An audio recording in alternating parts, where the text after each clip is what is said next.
सद्गुरुनाथ महाराज की जय।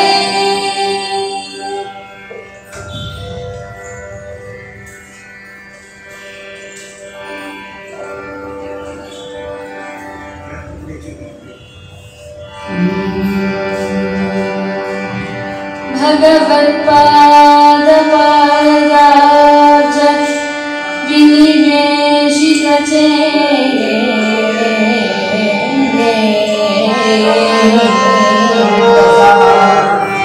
श्री चंद्रशेखर गुरु प्रसाद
सद्गुरुनाथ महाराज की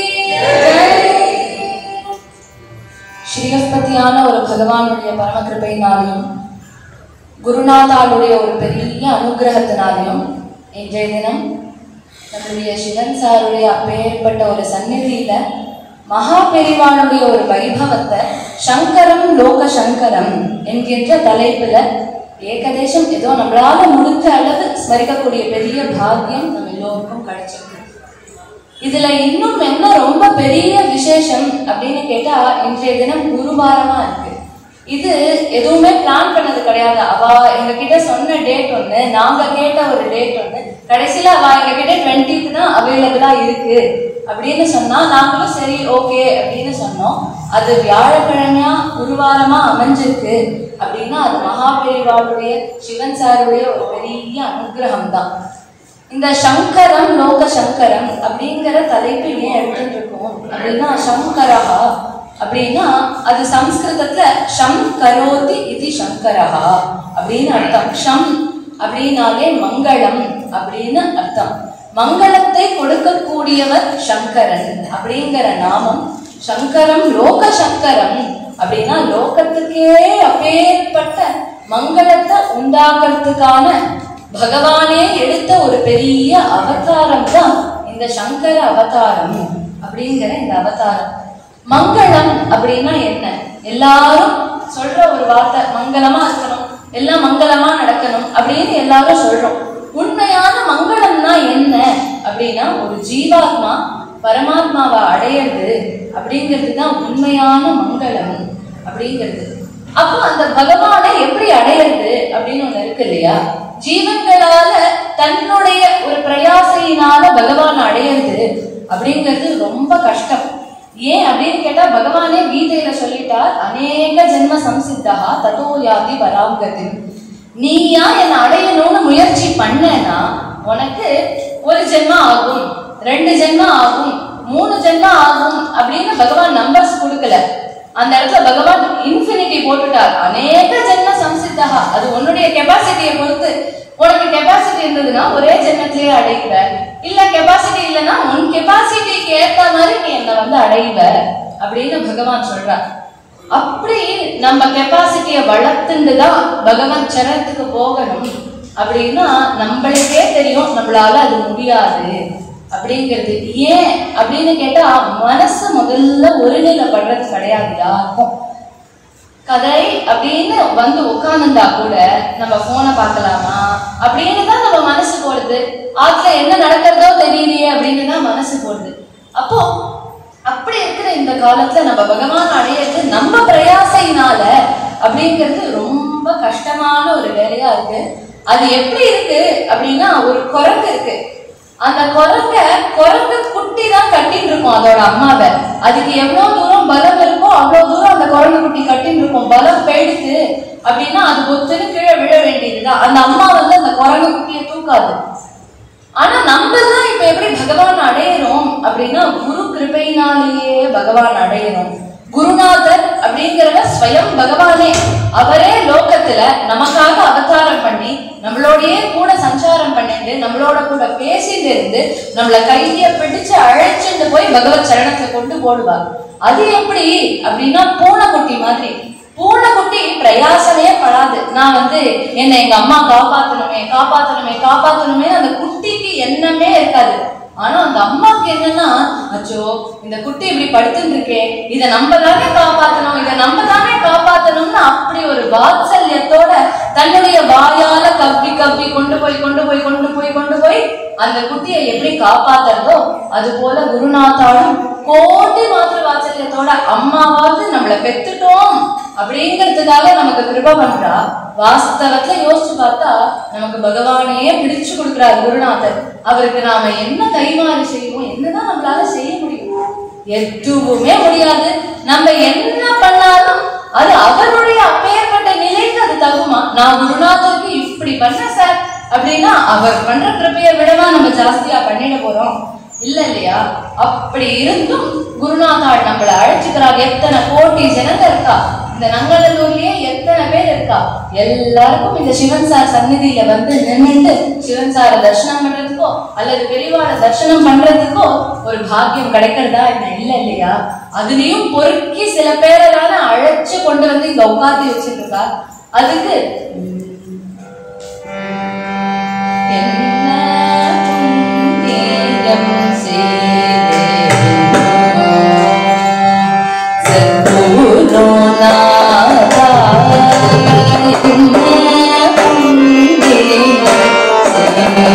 புண்ணியம்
நமக்கு வம்பு பேசுறது அப்படின்னா விடிய விடிய கூட உட்கார்ந்து பேசுவோம்.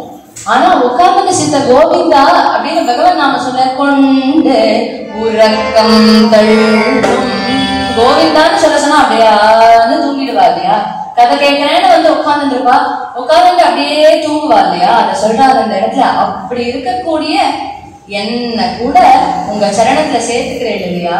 அதுக்கு என்ன புண்ணியம் பண்ணேனோ தெரியலையே, என்ன தவம் பண்ணேனோ தெரியலையே. அப்படி தவம் பண்ணினா புண்ணியம் பண்ணினா ஸ்வர்க்கம் வேணா கிடைக்கும். இப்படி குருநாதால் கிடைப்பாரா? இப்படி பகவான் கிடைப்பாரா? இல்ல இல்லையா?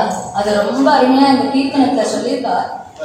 அப்படி இருக்கும் பொழுது பகவான் பலவிதமான அவதாரங்கள் எடுக்கிறார். கீதையிலே சொல்றார், சாதுக்களை ரட்சிக்கிறதுக்காக அவதாரம் எடுக்கிறேன், துஷ்டங்களை ஒழிக்கிறதுக்காக அவதாரம் எடுக்கிறேன், தர்மத்தை ஸ்தாபிக்கிறதுக்காக அவதாரம் எடுக்கிறேன் அப்படின்னு சொல்லிட்டு வரும்பொழுது பகவானுடைய ரொம்ப முக்கியமான ஒரு அவதாரம் எது அப்படின்னு கேட்டா ஆதிசங்கரர் என்கின்ற அவதாரம் ரொம்ப முக்கியமான ஒரு அவதாரம். ஏன் ஆதிசங்கர அவதாரம் எடுக்கணும் அப்படின்னா 72 பாஷண்ட மதங்கள் இருந்துதான் அந்த காலத்துல. அந்த மதங்கள் எல்லாம் வேதத்தை வேண்டாம் அப்படின்னு ஒதுக்கிட்டா. அவளுக்கு என்ன பிலாசபி மைண்ட்ல தோணுறதோ அததான் தெய்வம் அப்படின்னு கொண்டாட ஆரம்பிச்சா. சில பேர் இயற்கை தான் தெய்வம்னு சொல்லிட்டு இருந்தா, சில பேர் வேதமே பொய், யாரோ சும்மா உட்கார்ந்து வேற வேலை எல்லாமே எழுதி வச்சது அப்படின்னு அவாவா இஷ்டத்துக்கு கிளம்பி 72 பாஷண்ட மதங்கள் தலை தூக்கிதான். அப்படி இருக்கும்பொழுது லோகத்துக்கே ஜெகத்குருவா இருக்கக்கூடியவர் தட்சிணாமூர்த்தி. அவர் பார்க்கிறார். அவர் எப்பொழுதுமே எப்படி இருப்பார் அப்படின்னா மௌனமா தான் இருப்பார், பேச மாட்டார். ஆட மரத்துக்கு அடியில உட்கார்ந்து இருப்பார், பேச மாட்டார், தபஸ்லயே இருப்பார், மௌனத்தினாலேயே சொல்லி கொடுப்பார். அப்படி சனகாதிகள்னா அவர் மௌனமா இருந்தாலே புரிஞ்சுக்கக்கூடிய சக்தி இருந்தவா. அதனால அவளுக்கு மௌனத்திலேயே எல்லாத்தையும் சொல்லி கொடுத்தார். ஆனா பார்த்தா தட்சிணாமூர்த்தி கீழே, இங்க கீழே இருக்கிறவாளுக்கு இப்படி நம்ம பேசாம இருந்தோம் அப்படின்னா நம்ம தலையில மிளகா அரைச்சிட்டு போயிடுவா. அதனால இவாளுக்கு இப்படி மௌனமா இருந்தா பிரயோஜனப்படாது, வாயை திறந்து பேசியே ஆகணும் அப்படின்னு அஜ்ஞானாந்தர்கஹனபதிதான ஆத்மவித்யோபதேசைஹ த்ராதும் லோகான் பவதவசிகா பாபதாபத்யமானா முக்த்வா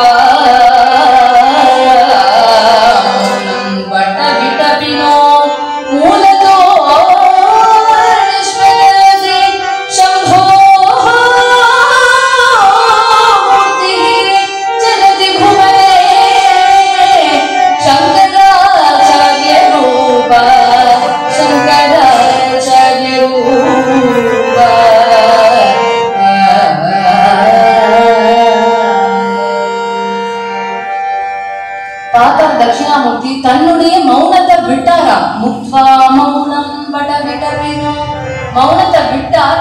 விட்டுட்டு என்ன பண்ணார் அப்படின்னா இந்த லோகத்துல சம்போர் மூர்த்தி சரதி புவனே சங்கராச்சாரிய ரூபா, சங்கராச்சாரியாருடைய ரூபத்துல பூலோகத்துல வந்து இறங்கினார் அப்படின்னு சொல்லப்பட்டிருக்கு சங்கர விஜயம் என்கின்ற கிரந்தத்துல.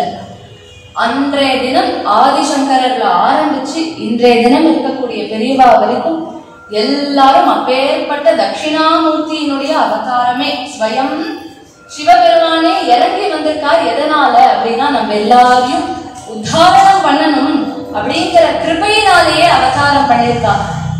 அப்படி அவதாரம் பண்ணவாழ்ல ரொம்ப முக்கியமான ஒரு அவதாரம் இந்த மகாபெரிவாளுடைய ஸ்ரீ சந்திரசேகரேந்திர சரஸ்வதி சுவாமிகள் என்கின்ற அவதாரம் ரொம்ப முக்கியமான ஒரு அவதாரம். ரொம்ப சமீப காலத்துல நம்மளோட இருந்துருந்தா, இப்பயும் நம்மளோட இருந்துட்டு இருக்கா பெரியவா.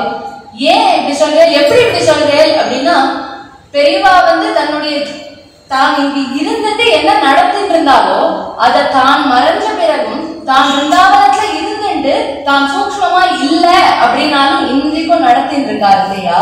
எத்தனை இடங்கள்ல பெரியவாளை பத்தி பேசுறா. யாராவது ஒருத்தருக்காவது மகா பெரியவாளா, எனக்கு அப்படி ஒருத்தர் தெரியவே தெரியாதே அப்படின்னு குழந்தை கூட சொல்லாது. குழந்தைக்கு உட்பட மகா பெரியவா அப்படிங்கிற சப்தமாவது காதுல விழுந்திருக்கும். அப்படி நம்மளோட கூட நடமாடின்னு இருந்த ஒரு மகாபெரிய சக்தி அப்படின்னே சொல்லணும் பெரியவாள. பெரியவாள பலவிதமான ரூபத்துல பாப்பா. சில பேர் ஆதிசங்கரரே அவதாரம் பண்ணினார் திருப்பி அப்படின்னு சொல்லுவா. அதுலயும் நமக்கு எந்த சம்சயமும் கிடையாது. ஏன் அப்படின்னா என்னென்ன காரியம் ஆதிசங்கரர் பண்ணாரோ அது எல்லாமே மகாபெரிவாளும் பண்ணியிருக்கா. ஆதிசங்கரர் சன்னியாசம் வாங்கிட்டது அப்படிங்கிறது ஏதோ ஆபத்து காலத்துல காலம் முதல்ல பிடிச்சிருக்கு. அப்போ தன்னுடைய அம்மா ஆரியாம்பாளை பார்த்து, அம்மா நான் இப்போ சன்னியாசம் வாங்கிட்டேன், எனக்கு மறுபிறவி ஆயிடும், நான் பழச்சிடுவேன் அப்படின்னு ஆபத் சன்னியாசம் வாங்கிட்டது போல காண்பிச்சார் இல்லையா. வாஸ்தவத்துல மகாபெரிவாளுடைய சன்னியாசமும் அப்படிதான் இருக்கும். எப்படி சொல்றேன் அப்படின்னா, மகாபெரிவாளுக்கு முன்னாடி ஒரு பெரியவா இருந்தா, அவருக்கு முன்னாடி ஒரு பெரியவா இருந்தா. அந்த சுவாமிகளுக்கும் சந்திரசேகரேந்திர சரஸ்வதி சுவாமிகள்னே பேரு. அந்த பெரியவா ஒரு சமயம் நம்ம பால சுவாமிநாதனா இருக்கக்கூடிய நம்ம பெரியவாளை தரிசனம் பண்றா. பார்த்த உடனே அந்த பெரியவாளுக்கு புரிஞ்சுடுத்து இது சாட்சாத் மகா புருஷன் யாரோ அவதாரம் பண்ணியிருக்கார், இவரை நம்ம மடத்துல சேர்த்துக்கணும் அப்படின்னு அந்த பெரியவாளுக்கு தோணிருக்கு. ஆனா அந்த பெரியவாளுக்கு வைசூரி அப்படிங்கிற ஒரு அம்மா போட்டு கொடுத்தோம். அதனால பெரியவா போயதும் ரொம்ப பேசிக்கல. ஆனா பண்ணிட்டு இருந்தது நம்மளுடைய சுவாமிநாதன் அப்படின்னு சொல்லக்கூடிய நம்மளுடைய மகா பெரியவாளுடைய பெரியமா புள்ள. அவர் தான் கைங்கரியம் பண்ணிட்டு இருந்தார். தான் சித்தியாத்துக்கு முன்னாடி அந்த பெரியவா இந்த பெரியமா பிள்ளைகிட்ட மட்டும் சொல்லியிருக்கார், இது போல சுவாமிநாதனுக்கு அடுத்த பட்டம் கட்டணும் அப்படின்னு சொல்லிட்டு தான் சித்தி ஆயிட்டார். இப்படி அந்த பெரியவா சித்தியான உடனே அவசரத்துல காஞ்சி மட்டத்துல இருந்தவாளுக்கு என்ன பண்றது அப்படின்னு தெரியல. அந்த பெரியவாளுடைய கூடையே கைங்கரியம் பண்ணிட்டு இருந்தார் இல்லையா இவர், அதனால ஆபத் சன்னியாசம்னு இவரை கூப்பிட்டு இவருக்கு சன்னியாசத்தை கொடுத்துட்டார். இவருக்கு இதுல பெருசா உடன்பாடு இல்லை, இருந்தாலும் மட்டத்துல இருக்கிறவெல்லாம் சொல்றாரு அப்படின்னு இவர் சன்னியாசம் வாங்கிட்டார். அந்த பெரியவாளுடைய இவர் கூட கூட இருந்ததுனால இவருக்கும் அந்த வைசூரி அப்படிங்கிற அம்மா போட்டு இவர் தான் சித்தியாத்துக்கு முன்னாடி என்ன சொன்னார் அப்படின்னா, பெரியவாளுக்கு எனக்கு பட்டம் கட்டணும் அப்படிங்கிறது இஷ்டம் கிடையாது, சுவாமிநாதனுக்கு தான் பட்டம் கட்டணும்னு பெரியவா சொல்லிட்டு இருந்தா, அதனால சுவாமிநாதனை கூப்பிட்டு பட்டம் கட்டுங்கோ அப்படின்னு இந்த பெரியவா சொல்லிட்டு இந்த பெரியவா சித்தி ஆயிட்டா. உடனே மட்டத்துல இருந்தவா பார்த்தா இவாளுக்கு என்ன பண்றதுன்னே புரியல. இப்படியே பார்த்துட்டே இருக்கும்பொழுது பால சுவாமிநாதனை அவ அம்மா அழைச்சிட்டு வராதா, இது போல பெரியமா பிள்ளை சன்னியாசம் வாங்கிட்டாப்பா, நாம அதனால போய் அவரையும் தரிசனம் பண்ணிட்டு பெரியமாவையும் பார்த்துட்டு வரலாம் வா அப்படின்னு பால சுவாமிநாதனை அழைச்சிட்டு திண்டிவனத்துல அப்ப பெரியவா படிச்சுட்டு இருந்தா. பெரியவாளை அங்கிருந்து அழைச்சிட்டு காஞ்சிபுரத்துக்கு வரா. காஞ்சிபுரத்துக்கு வர்ற வழியிலேயே காஞ்சி மட்டத்துல இருந்து வரவாள்லாம் வந்துட்டு இருந்தா. அப்படியே பார்த்தா சுவாமிநாதனை பார்த்த உடனே நீ எங்களோட வாப்பா அப்படின்னு அழைச்சிட்டு வந்துட்டா. அவ அம்மாவுக்கும் என்ன விஷயம்னு தெரியாது, சுவாமிநாதனுக்கும் என்னன்னு தெரியாது, வந்துட்டே இருக்கா. அப்ப வண்டியில வந்துட்டு இருக்கும் பொழுது அவெல்லாம் பேசிக்கிறா. பெரியவா காதுல விழுது, அடுத்து நம்ம சுவாமிநாதனுக்கு தான் பட்டம் கொடுக்கணும் அப்படின்னு அந்த பெரியவா சொல்லியிருக்கா. அப்படின்னு உடனே அந்த நேரம் பெரியவா நினைச்சுட்டாலாம், பெரியவா அதை சொல்லியிருக்கா. அந்த நேரம் எனக்கு ரொம்ப பயமா இருந்தது, எனக்கு என்ன பண்றதுன்னு தெரியல, அதனால நான் அப்ப உட்காந்துட்டு ராமநாமத்தை ஜபம் பண்ணிட்டு இருந்தேன் அப்படின்னு பெரியவா சொன்னான். அப்படி பெரியவாளை அழைச்சிட்டு வந்து பெரியவாளுக்கு சன்னியாசத்தை கொடுத்தா. பெரியவா கலவையில சன்னியாசம் வாங்கிட்டா. அப்படி சன்னியாசம் வாங்கிட்டதுக்கு அப்புறம் பெரியவா இப்ப மட்டத்துக்கு வரா. மட்டத்துல வந்து பார்த்தா மட்டத்தினுடைய பழக்க வழக்கம் என்னன்னு எதுவுமே பெரியவாளுக்கு தெரியாது. ஏன்னா இத்தனை நாள் காலம் அவ திண்டிவனத்துல ஸ்கூல் படிச்சுட்டு இருந்தா. பெரியவாளுடைய படிப்பு அப்படின்னு எடுத்துட்டாலும் திண்டிவனத்துல தான் படிச்ச அந்த ஸ்கூல் படிச்சுட்டு இருந்த வரைக்கும் பெரியவா தான் கிளாஸ் ஃபர்ஸ்டா வருவாராம். அது கேட்கவே வேண்டாம், பகவானுடைய ஸ்வயம் அவதாரம் இல்லையா. அவர் மட்டத்துக்கு வந்தா மட்டத்துல என்ன பழக்க வழக்கம் எதுவுமே பெரியவாளுக்கு தெரியல. அப்படி இருக்கும்போது அவர் ஒவ்வொன்னா பார்த்து பார்த்து அப்படியே அவரே மற்ற பழக்கத்தெல்லாம் தனக்கு பழக்கிக்க ஆரம்பிச்சா. அவருக்கு வாஸ்தவத்துல குரு அப்படின்னு ஒருத்தரே கிடையாது. அப்படிதானே இருக்கா மகா பெரியவா. ஆனா ஒரு நாளைக்காவது தான் மாற தட்டிட்டு நான் ஜெகத்குரு ஆகோண்டா அப்படின்னு சொல்லியிருக்காரா அப்படின்னு கேட்டா கிடையவே கிடையாதான்.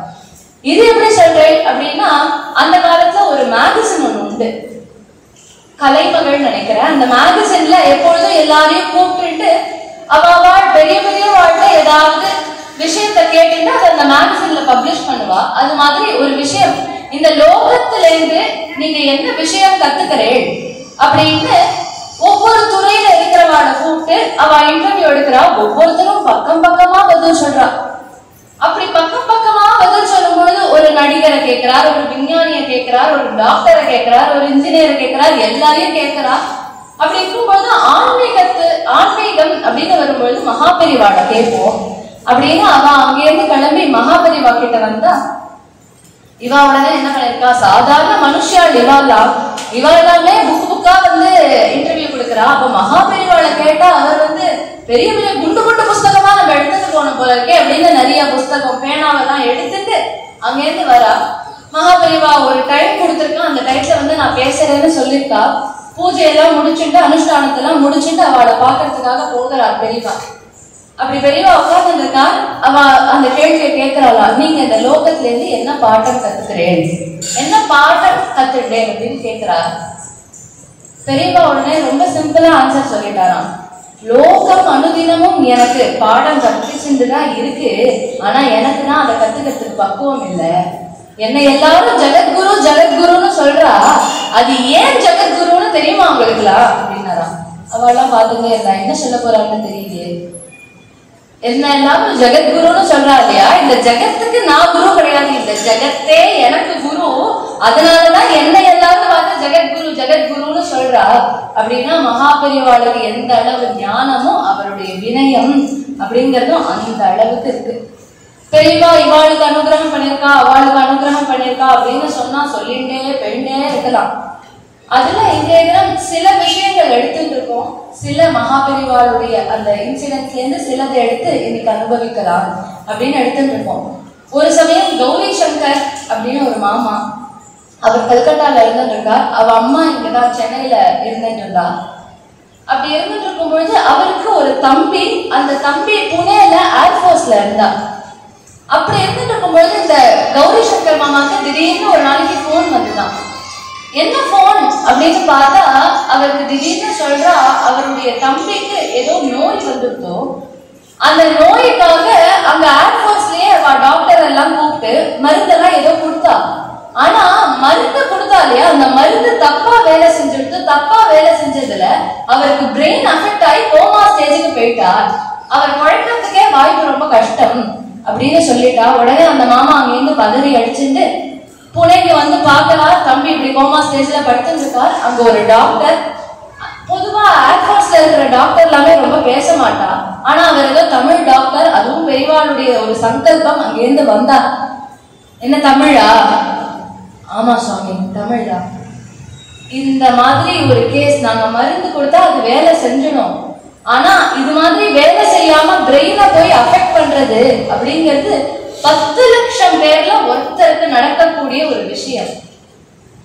எப்போ அது 10 லட்சம்ல ஒருத்தருக்கு நடக்கிறதோ அப்ப அதுல இருந்து மீண்டு வருது அப்படிங்கிறதும் அதே போல 10 லட்சத்துல ஒருத்தராலதான் இது போல பாதிக்கப்பட்டவர்கள் 10 லட்சம் பேர்ல ஒருத்தராலதான் குழைக்க முடியும். உங்களுக்கு அதனால என்ன சொல்றேன்னா, உங்களுக்கு ஏதாவது குலதெய்வம் இருந்ததுன்னா பிரார்த்தனை பண்ணிக்கோங்க. உங்க குலத்துல யாராவது குருன்னு இருந்தானா அவளை போய் சரணாகதி பண்ணுவோ, அவள்கிட்ட சொல்லி அவளை பிரார்த்தனை பண்ண சொல்லுவோ.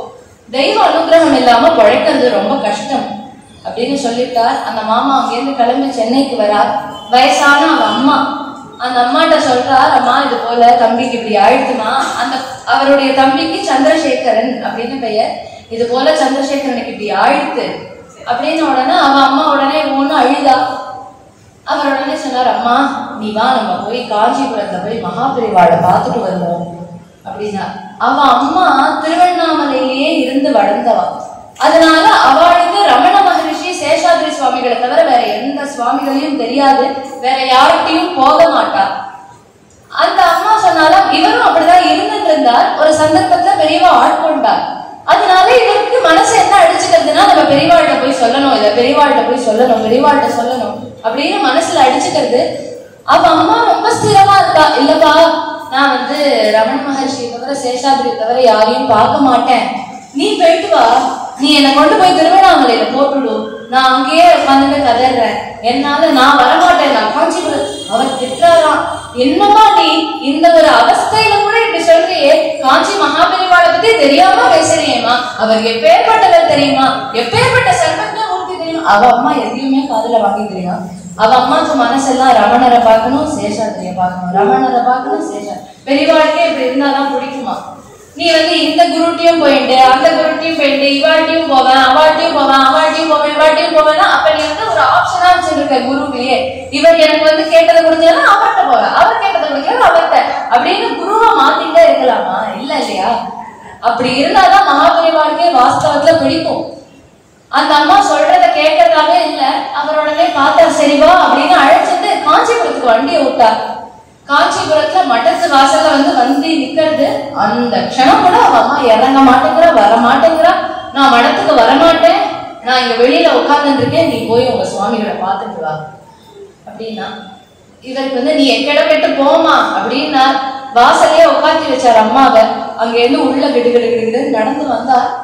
போய் பெரியவாளுடைய சரணத்தை கட்டிட்டு அழறா, ஏதோ ஸ்லோகத்தை சொல்றா. அவரால் முடியல, கேவி கேவி கேவி கேவி அழுதுட்டே இருக்கா. உடனே பெரியவா இப்படி கையை காமிச்சாராம், பா எழுந்துரு அப்படின்னா. அவர் உடனே எழுந்துட்டார். எழுந்துட்ட உடனே பெரியவா சொன்னாலாம், கண்ணை தொடச்சுக்கோ. அவர் உடனே கண்ணை தொடச்சுட்டார். ஒரு ஸ்லோகம் சொல்லிட்டு இருந்தார் இல்லையா, அந்த ஸ்லோகத்தை பூர்த்தி பண்ணு அப்படின்னாராம். அந்த ஸ்லோகத்தை பூர்த்தி பண்ண. பூர்த்தி பண்ணதுக்கு அப்புறம் பெரியவா கேட்டாலாம், என்ன ஆச்சு, என்ன பிரச்சனை பெரியவாளுக்கு இப்படி சொல்லிட்டே இருக்கும்பொழுது பாதியில ஒண்ணுதான் நிறுத்துறது இதெல்லாம் பிடிக்கவே பிடிக்காது. அதனால அந்த ஸ்லோகத்தை முழுசா சொல்ற வரைக்கும் பார்த்துட்டு அதுக்கப்புறம் என்ன விஷயம் சொல்லு அப்படின்னு உடனே அவருக்கு வாயில பேச்சே வரல, அழறா. இது போல தம்பி பூனை ஏர்ஃபோர்ஸ்ல இருந்தா அவனுக்கு மருந்து தப்பா வேலை செஞ்சுடுதோம். சரி, இப்ப டாக்டர் என்ன பண்ணணும்னு சொல்றா, என்ன பிரச்சனை அப்படின்னு பெரியவா மறுபடியும் கேட்கிறா. அவர் பேசுற ஒரு டென்ஷன்ல டாக்டர் டயாலிசிஸ் பண்ணணும்னு சொல்றா அப்படின்ட்டார் பெரியவாட்ட. பெரியவா உடனே கேட்டாளா, கிட்னிலியா ப்ராப்ளம் அப்படின்னா, இல்ல இல்ல பெரியவா கிட்னில ப்ராப்ளம் இல்ல. பெரியவா உடனே கேட்டா, இங்கதானே பிரச்சனை. பெரியவாட்ட இவர் என்ன பிரச்சனைன்னே சொல்லல. பெரியவா கேட்கிறார், இங்கதானே மூளையில தானே பிரச்சனை அப்படின்னா. ஆமா பெரியவா அப்படின்ன உடனே பக்கத்துல இருந்து குங்குமத்தை எடுத்தார். அந்த குங்குமத்தை எடுத்து அவர் கையில கொடுத்தார். கொடுத்துட்டு நீ எப்ப போறதா இருக்க அப்படின்னு உடனே அவர் சொன்னார், நான் இன்னொரு 2 நாள்ல கிளம்பி போறதா இருக்கேன் அவனை பாக்குறதுக்கு. நீ எப்ப வேணா போ, இந்த குங்குமம் இன்னைக்கே போய் அவனை சேரணும் அப்படின்னாரா பெரியவா. அவர் உடனே பார்த்தார். சரி ஓகே அப்படின்னு நமஸ்காரம் பண்ணிட்டா. பெரியவா பூஜையை முடிச்சா அவரை கூப்பிட்டா, தனியாவா வந்திருக்க அப்படின்னா. அவர் உடனே பொய் சொல்றதுக்கு வாய் வரல. ஏன்னா பெரியவாட்ட போய் சொன்னா பெரியவா கண்டுபிடிச்சிடுவாரு தெரியும் அவருக்கு. இல்ல பெரியவா, அம்மாவோட வந்திருக்கேன், அம்மா வாசல்ல இருக்கா. ஏன் அம்மா உள்ள வரல? அவருக்கு எப்படி சொல்றது, அவர்கிட்ட போய் உங்களெல்லாம் பார்க்க எங்க அம்மா வரமாட்டா அப்படின்னு எப்படி சொல்றது? அதனால கொஞ்சம் வயசாயிடுது அம்மாவுக்கு, முடியல, அதனால வெளியில இருக்கா. அப்படிதானே, அவ்வளவுதானே அப்படின்னா. உடனே என்ன பண்ணாருன்னா, தான் ஒரு காவி வஸ்திரம் கட்டின்னு இருப்பாரு இல்லையா, அந்த காவி வஸ்திரத்தை அப்படி எடுத்து வெளியில போட்டாரா. வெறும் வெள்ளை கலர்ல ஒரு கவுப்பி நம்ம ஒரு கோமணம் மட்டும் கட்டிட்டு இருக்கா. தன்னுடைய தண்டத்தை கையில எடுத்துட்டு அப்படி மட்டத்தை சுத்தி நடக்கிறாராம். அங்க கூட இருக்கிற கைத்தறியாளருக்கே ஒன்னும் புரியல, என்ன திடீர்னு பெரியவா அப்படி பண்றாரு அப்படின்னு ஒண்ணுமே புரியல. அப்படி ஒரு நடந்து வாசல்ல தானே இருக்கா அம்மா அப்படின்னா கிடுகிடுன்னு கிளம்பி வாசலுக்கு வந்துட்டார். இந்த அம்மா இங்க உட்கார்ந்து இருக்கா இல்லையா, இந்த அம்மா பார்த்தாலாம். உடனே விழுந்து நமஸ்காரம் பண்ணா, பிரிவா பிரிவா சொல்லுவோங்கிறா. அவர் உடனே சொன்னாரா, எந்த ஊர்மா, அவனுடைய மாதா மகள்லாம் எந்த ஊர் அப்படின்னு. உடனே திருவண்ணாமலையில இருந்தோம் அப்படின்னு. உடனே அவர் உடனே கேட்டாரா, திருவண்ணாமலைன்னா அப்ப ரமண மகர்ஷி தெரிஞ்சிருக்கணுமே, ரமணர் தான் எங்களுக்கு எல்லாமே அப்படின்னு அந்த அம்மா. அவ சேஷாத்திரிய தெரியுமோ அப்படின்னாரு பெரியவா. சேஷாத்திரி சுவாமி அவன் நன்னா தெரியுமே, என்ன பண்ணுவார் சேஷாத்திரி அப்படின்னாரு. அந்த அம்மா உடனே எல்லாம் சொல்றா. சேஷாத்திரி சுவாமிகள் எப்படின்னா, இவாத்துக்கு இந்த அம்மாவெல்லாம் கொஞ்சிருக்காரா, அப்படி அந்த சேஷாத்திரி சுவாமிகளோட இந்த அம்மா இருந்திருக்கா. அதனால சேஷாத்திரி சுவாமிகளை பத்தி இந்த அம்மா பேசிட்டே இருக்கா, எல்லாத்தையும் சிரிச்சுட்டு கேட்டுட்டே இருக்கா. பெரியவா இப்படி தலைய ஆட்டினார். கவலைப்படாத அப்படின்னா பெரியவா கிளம்பி உள்ள போயிட்டார். இந்த கைத்தறியவராளுக்கும் ஒண்ணும் முடியல. அங்கேருந்து ஓடி வந்தார் இந்த கௌரி சங்கருங்கிற மாமா. இந்த அம்மாட்ட, அம்மா என்னம்மா அப்படின்னு. உடனே போடா, நீ என்னடா என்ன பொய் சொல்லிட்ட, என்னை ஏமாத்திட்டடா அப்படின்னா. என்னம்மா ஏமாத்தின? வந்தது யார் தெரியுமா? அவர் பார்க்கறதுக்கு ரமணர் மாதிரியே இருந்தார், அவருடைய குரல் சேஷாதிரி மாதிரியே இருந்ததுடா. வந்தது ரமணரும் சேஷாதிரியும் தானே தவிர நீ ஏதோ மகாபெரியவாங்கிறே, அவர் கிடையாதுன்னு. ஆனா அந்த அம்மா அப்படி மகாபெரியவாள் தன்னுடைய ரூபத்தினால ரமணரா காட்சி கொடுத்தார், தன்னுடைய குரல்னால அந்த அம்மாவுக்கு சேஷாதிரி சுவாமிகளாவே இருந்து அபயத்தை கொடுத்தார். இவர் உடனே பார்த்தார், அங்க யாரோ பூனைக்கு போறவா இருந்தா, அவ கையில இந்த பிரசாதத்தை கொடுத்து இதை எப்படியாவது என் தம்பி கிட்ட கொண்டு போய் சேர்த்துடுவோம் அப்படின்னா அவர் அங்கிருந்து கொண்டு போனார். அந்த குங்கும பிரசாதத்தை எடுத்துட்டு போய் நன்னா குழைச்சு அந்த சந்திரசேகரன்கிற மாமாவுக்கு நெத்தியில், அவர் பிரஜனையே இல்லாம படுத்துட்டு இருக்காரு, அவருக்கு நெத்தியில இட்டு உடம்பெல்லாம் பூசி விட்டு அந்த மாமா கிளம்பிட்டார்.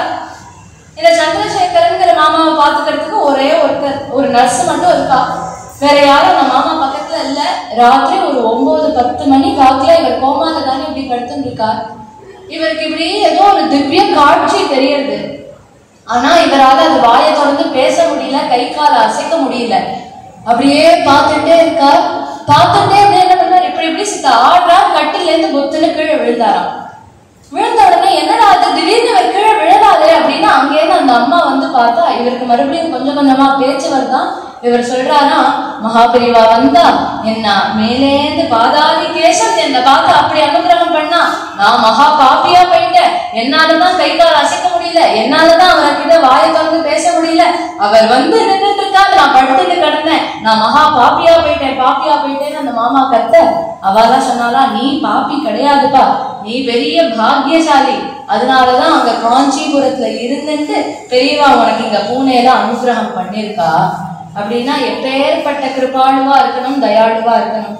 இதனால 10 பைசா காசு பிரயோஜனம் கிடையாது பெரியவாளுக்கு. ஆனா கிருபை அப்படிங்கிறது இருக்கு இல்லையா, அந்த கிருபை அப்படிங்கிறது இவாளுக்கு இந்த காரணத்தினாலதான் இவாளுக்கு கிருப்பை பண்ணணும் அப்படிங்கிற எந்த ஒரு எண்ணமுமே இல்லாம வரக்கூடியது கிருபை அப்படிங்கிறது. பெரியவாள பொதுவா சொல்லும் பொழுது ஆதிசங்கரர் அப்படின்னு சில பேர் சொல்லுவா. இந்த சங்கர பரம்பரையிலேயே வந்ததுனால சம்போர் மூர்த்தி சரதி புவனே சங்கராச்சாரிய ரூபா அப்படின்னு சில பேர் சொல்லுவா. ஒரு வேத சதஸ் நடந்துட்டு இருக்கு. அப்போ அவ சர்வதேவ நமஸ்காரஹா கேசவம் பிரதிகச்சதி அப்படின்னு ஒருத்தர் சொல்றா. அது சொல்லி அந்த சதஸ் முடிஞ்ச உடனே அங்க ஒரு பண்டிதரை கூப்பிட்டு பெரியவா கேட்டாலா, கேசவஹா அப்படிங்கிற நாமம் சொன்னியே, கேசவஹானா என்ன அர்த்தம் அப்படின்ன உடனே அவர் சொன்னாரா, கேசி அப்படிங்கிற ஒரு அசுரன், அந்த அசுரனை கிருஷ்ணர் வதம் பண்ணினார், அதனால கண்ணனுக்கு கேசவன்கிற நாமம் அப்படின்ன உடனே பெரியவா சொன்னாரா, அது பகவான் அந்த நாமத்தை ஏத்துக்கிறதுக்காக பண்ணின ஒரு லீலை. ஆனா அதுக்கு முன்னாடில இருந்து அந்த நாமம் இருக்கு, அது எப்படி தெரியுமா அப்படின்னு கேட்கிறா. இந்த பண்டிதருக்கு ஒண்ணும் தெரியல, நீங்களே சொல்லுங்க பெரியவா அப்படின்னு உடனே பெரியவா உடனே சொன்னாரா, அந்த கேசவஹ அப்படிங்கறத பிரிச்சா கஹா க அ ஈஷஹா அப்படிங்கிறதுதான் கேசவஹா அப்படின்னு அர்த்தம். க அப்படின்னா பிரம்மா அப்படின்னு அர்த்தம். அ அப்படின்னா சாக்ஷாத் பகவான் ஸ்ரீமன் நாராயணன் அர்த்தம். ஈஷஹா அப்படின்னா சாக்ஷாத் சிவபெருமான் அப்படின்னு அர்த்தம். அந்த 3 பேரையும் சேர்த்து ஒரு சமஷ்டி ரூபம் இருக்கு இல்லையா பரபிரம்மங்கிறது, அந்த பரபிரம்மம் தான் கேசவஹா அப்படின்னு பெரியவா சொல்லிட்டு இருந்த பொழுது பெரியவா சொன்னாலாம், எல்லாரும் என்னை பார்த்து பரமேஸ்வரன் பரமேஸ்வரன் அப்படின்னு சொல்றா, அது நான் இல்லைன்னு சொல்ல மாட்டேன், ஆனா உண்மையிலேயே நான் யார் தெரியுமா அப்படின்னு தன்னுடைய மாலை தட்டிட்டு கேட்கிறாராம். உண்மையிலேயே நான் யார் தெரியுமா அப்படின்னு உடனே அவர் எதுவுமே சொல்லலை. இப்படி பேசுறாரே பெரியவா அப்படின்னு பார்த்துட்டு இருக்கா. அப்போ சொன்னாரா, உண்மையிலேயே நான் பகவான் ஸ்ரீமன் நாராயணன், உனக்கு அதுல ஏதாவது சந்தேகம் இருக்கா அப்படின்னாராம். இவருக்கு உடனே விக்கிச்சு போயிட்டார். என்ன சொல்றது, இதுல என்ன சந்தேகம், இதுல என்ன ஆட்சேபனை சொல்றதுக்கு இருக்கு. அப்ப பெரியவா சொன்னாரா, நீ என்ன நல்லா கவனிச்சு பாரு, நான் அனுஷ்டானம் பண்ணிட்டு இருக்கேன், ஜபம் பண்ணிட்டு இருக்கேன் அப்படின்னா எந்த நிர்வாகமும் இல்லாம தியானம் பண்ணிட்டு இருக்கேன் அப்படின்னா என்னை பார்த்தா பிரம்மாவோ அப்படின்னு தோணும். இல்ல மடத்து காரியங்கள்லாம் பார்த்துட்டு இருக்கேன், லோகத்தை ரட்சிச்சுட்டு இருக்கேன் அப்படின்னு பார்த்தா என்னை பார்த்தா சாட்சாத் நாராயணனோ அப்படின்னு தோணும். யாராவது பக்தாள் என்கிட்ட ஏதாவது அபச்சாரம் பண்ணா இல்ல ஏதாவது தப்பு பண்ணிருக்கா அப்படின்னா அவள்கிட்ட நான் சித்த கோச்சுப்பேன் இல்லையா, அப்படி கோச்சுக்கும் போது என்ன பாரு சாக்ஷாத் சிவபெருமானோ அப்படின்னு தோணும் அப்படின்னு பெரியவாளே தன் வாயால சொல்லியிருக்கா. மற்றொரு சமயம் பெரியவா காமாட்சி அம்மன் கோவிலுக்கு அபிஷேகத்துக்கு பெயிண்டிருக்கார். அப்படி பெயிண்ட் இருக்கும்போது அந்த கைங்கரிய பராள்கிட்ட சொல்றாரா, நான் யார் தெரியுமா, நான் சாக்ஷாத் நாராயணமூர்த்தி, நான் என்னோட தங்கையோட அபிஷேகத்தை பார்க்கறதுக்காக போயிட்டிருக்கேன் அப்படின்னு பெரியவா தன்னுடைய வாக்குனால சொல்லியிருக்கா. அப்படிங்கிறத ஏகாம்பரம் அப்படிங்கிற மாமா தன்னுடைய ஒரு புஸ்தகத்துல எழுதியிருக்கார். அவர் பெரியவாளோடயே கூட இருந்தவர். அவருக்கு அதனால பெரியவாளோட கூட இருந்து என்னென்ன அனுபவம் இருக்கோ அது எல்லாத்தையும் ஒரு புஸ்தகமா எழுதினார். மகா பெரியவாளும் ஏகாம்பரமும் அப்படிங்கிற ஒரு புஸ்தகமா எழுதினார். அந்த இதுல சொல்லியிருக்கார், இது போல பெரியவா நான் தாண்டா நாராயணன் மூர்த்தி அப்படின்னு சொல்லியிருக்கார் அப்படின்னு. மகான்கள் என்னதான் கிருப பண்ணாலும் தன்னுடைய பக்தாள் அப்படின்னு வரும்பொழுது ஒரு டெஸ்ட் ஒண்ணு வைப்பாலாம். அது என்ன டெஸ்ட் அப்படின்னா, உண்மையாவே இவன் என்னனாலும் நம்ம கிட்ட நிக்கிறானா இல்ல நம்மளை விட்டுட்டு எங்கேயாவது போகிறானா அப்படின்னு பார்ப்போம் அப்படின்னு அந்த பக்தாளுக்கு வைப்பாலாம். ஒரு சமயம் இப்படி இருந்துட்டு இருக்கும்போது காஞ்சிபுரத்துல ஒரு மாமி ஓடி வந்தா, மடத்து வாசல்ல நின்னுட்டு ஓன்னு அழறாலாம்.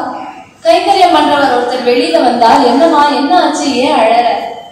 அவர் உடனே சொன்னா, அந்த மாமி உடனே சொன்னா, எங்க ஆத்து நாய் இது 2 நாளா பேச மாட்டேங்கிறது, ஒழுங்கா கொலைக்க மாட்டேங்கிறது, சாப்பிட மாட்டேங்கிறது, இதை என்ன பண்றதுன்னு தெரியல, இதை நாங்க எங்க குழந்தை மாதிரி வளர்த்தோம், பெரியவாதான் காப்பாத்தணும் அப்படின்னு நிக்கிறான் அந்த மாமி. அந்த மாமா உடனே பார்த்தா, சரிம்மா இது பெரியவாட்ட சொல்றேன் அப்படின்னு போய் பெரியவாட்ட சொல்றா. இது போல பெரியவா ஒரு மாமி வந்திருக்கா, வாசல்ல இருக்கா, இது போல பார்த்து நான் இப்படி பண்றதான். பெரியவா உடனே சொன்னாதான், ஏண்டா நான் என்ன வெட்டினரி டாக்டரா?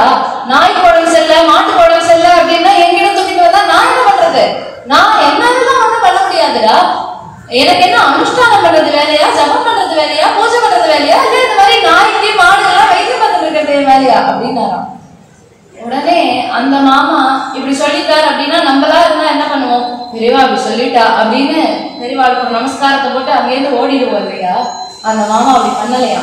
அந்த மாமா நமஸ்காரம் பண்ணி சொன்னாராம், பெரியவா நீங்க இப்படி சொல்றதெல்லாம் வாஸ்தவம் தான், ஆனா உண்மையிலேயே உங்க ஸ்வரூபம் என்னன்னு எங்களுக்கு எல்லாம் தெரியும். நீங்க சாட்சாத் பகவான் தானே, அதனால இந்த ஜபம் அனுஷ்டானம்லாம் நீங்க எப்ப நினைச்சாலும் பண்ணுவேன் அப்படிங்கிறது எங்களுக்கு தெரியும்.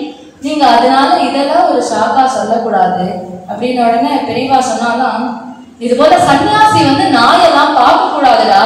சன்னியாசிகள் நாயை பார்த்தா போய் குளிச்சுட்டு வரணும், அதெல்லாம் அனாச்சாரம், அப்படிலாம் பண்ணக்கூடாது அப்படின்னு உடனே இவர் மறுபடியும் சொல்றாராம், பெரியவா எனக்கு தெரியும் நீங்க சாட்சாத் பகவான், உங்கள்கிட்ட இந்த தர்மம் அதர்மம் அனாச்சாரம் இதெல்லாம் ஒன்றும் வேற பண்ணாது அப்படிங்கிறதும் எங்களுக்கு தெரியும் அப்படின்னு உடனே பெரியவா அப்படின்னு பார்த்துட்டே இருக்கா. அந்த மாமா உடனே சொன்னாராம், நீ என்ன இருந்தாலும் அவ உங்களை தேடிட்டு வந்துட்டா, நீங்க காப்பாத்துவேள் அப்படின்னு நான் அவள்கிட்ட சொல்லியிருக்கேன்.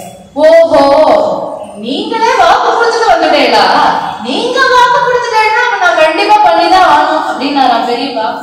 உள்ள இருந்து கிட்டு நடந்து வந்தா. அந்த நாயை கீழே படுக்க வச்சிருக்கா அந்த அம்மா இப்படி கையை கட்டி நிக்கிறாராம். அங்க இருந்து பாக்குறாரு எப்படி பெரியவா, அந்த பக்கத்துல அந்த மாமா நிக்கிறார். நின்ன உடனே அவர் பார்த்தார், ஏண்டா செருப்பு இருக்கோ அப்படின்னாரு. இருக்கே பெரியவா அப்படின்னு உள்ள போய் கிட்டுக்கிட்டுன்னு அவர் பெரியவாட்டோட பாதுகை எடுத்துன்னு வந்தார். பெரியவா சொன்னாதான், இது பாதுகடா, நான் செருப்பு இருக்கான்னு கேக்குறேன். அவர் உடனே என்னோட செருப்பு இருக்கு பெரியவா, அதை எடுத்துட்டு வா அப்படின்னார். இவர் உடனே போய் தன்னோட செருப்பை எடுத்துன்னு வந்தாராம். செருப்பை எடுத்துட்டு வந்து அதை அப்படி அந்த நாய் முன்னாடி வை பார்க்கலாம் அப்படின்னார். நாய் முன்னாடி வச்சா. பெரியவா என்னமோ இப்படி கண்ணை மூடிட்டு இருந்தார். உடனே ஒரு பக்கெட் தண்ணி எடுத்துட்டு வா அப்படின்னார். உடனே இந்த மாமா போய் ஸ்ரத்தையா ஒரு பக்கெட் தண்ணி எடுத்துட்டு வந்தார். அந்த நாய்க்கு வை அப்படின்னார். அந்த நாய்கிட்ட வச்சா அந்த நாய் அந்த தண்ணியெல்லாம் குடிச்சுடுத்தோம். போய் ஒரு சொம்பு ஜலம் ஒரு பால் எடுத்துட்டு வா அப்படிங்கிறார். போய் இந்த மாமா உடனே பால் எடுத்துட்டு வரா. பால் எடுத்துட்டு வந்து கொடுத்தா பால் எல்லாத்தையும் இந்த நாய் குடிச்சுட்டோம். பிரசாதம் ஆயிடுத்தா அப்படின்னாரு. பெரியவா பிரசாதம் தான் தயாரா இருக்கு, நீங்க பூஜை பண்ணணும் அப்படின்னு உடனே பெரியவா எடுத்துன்னு உள்ள போனா. சந்திரமௌலீஸ்வரர் பூஜையை முடிச்சு அந்த நெய்வேத்திய பிரசாதத்தை தானே எடுத்துட்டு வரா. இந்த பிரசாதத்தை அந்த நாய்க்கு கொடு அப்படின்னா. அப்படி நாய்க்கு கொடுத்த உடனே அந்த நாய்க்கு வைக்கிறா. அந்த நாய் அந்த பிரசாதத்தை சாப்பிட்டு பெரியவா கிட்டேந்து பிரசாதம் வாங்கி சாப்பிடுறதுன்னா அந்த நாய் எவ்வளவு பெரிய பாக்கியசாலியா இருக்கணும். அப்படி இருக்கும் பொழுது பார்த்தா உடனே அந்த மாமியை பார்த்து, என்னமா நாய் சரியா இருக்கா அப்படின்னா. இந்த பக்கத்துல இருக்கிற மாமா பார்த்துட்டு இருக்காரு. அவருக்கு ஒரு பக்கம் கியூரியாசிட்டியா இருக்கு, என்ன பண்றா பெரியவான்னு புரியலையே, என்னமோ செருப்பு கொண்டு வந்து வைக்கிறாரு, இப்படி அது சாப்பிடுறது. அவர் உடனே சொன்னா, எல்லாம் சரியா இருக்கு பெரியவா அப்படி. அந்த நாயே கண்ணுக்குட்டி சைஸ்க்கு இவ்வளவு பெருசுக்கு இருக்கான். உடனே பார்த்தா, சரிம்மா சரியா இருக்கு இல்லையா, அழைச்சிட்டு போவாத்துக்கு அப்படின்னா. அந்த நாய்க்குன்னு ஒரு வண்டி எடுத்துட்டு வந்திருக்கான். அந்த வண்டியில அந்த நாய் ஏற்றிட்டு இந்த அம்மா கிளம்புறா. பெரியவா எல்லாத்தையும் பண்ணிட்டு திரும்பி மடத்துக்குள்ள வந்து உட்காந்துக்கிறார். உட்கார்ந்த உடனே இந்த மாமாக்கு கியூரியாசிட்டி தாங்கல. போனார் பெரியவாட்டி, பெரியவா உங்ககிட்ட ஒரு சின்ன சந்தேகம் பெரியவா. என்னடா? இல்ல நீங்க என்னமோ செருப்பு கொண்டு வந்து வைக்க சொன்னேன், நானும் செருப்பை வச்சேன், அதுக்கப்புறம் இந்த நாய் எல்லாத்தையும் சாப்பிடுறது அது எப்படி அப்படின்னு உடனே பெரியவா சொன்னாலும், அட அசரே இது ஒண்ணும் இல்லடா, இது என்ன பெரிய கம்பு சுத்திரமா, இது இந்த திருடாள்லாம் இருக்கா இல்லையா, அவெல்லாம் திருடுறதுக்கு ஒரு வீட்டுக்கு வரும் அப்படின்னா இந்த நாய் வெள்ளுன்னு கொலைச்சு எங்கேயாவது காமிச்சு கொடுத்துட்டுனா என்ன பண்றது அப்படின்னு துஷ்ட தேவதைகளை வேண்டிட்டு அந்த நாயோட வாயை கட்டிடுவா. அது போல இந்த நாயோட வாயை கட்டிருக்கா.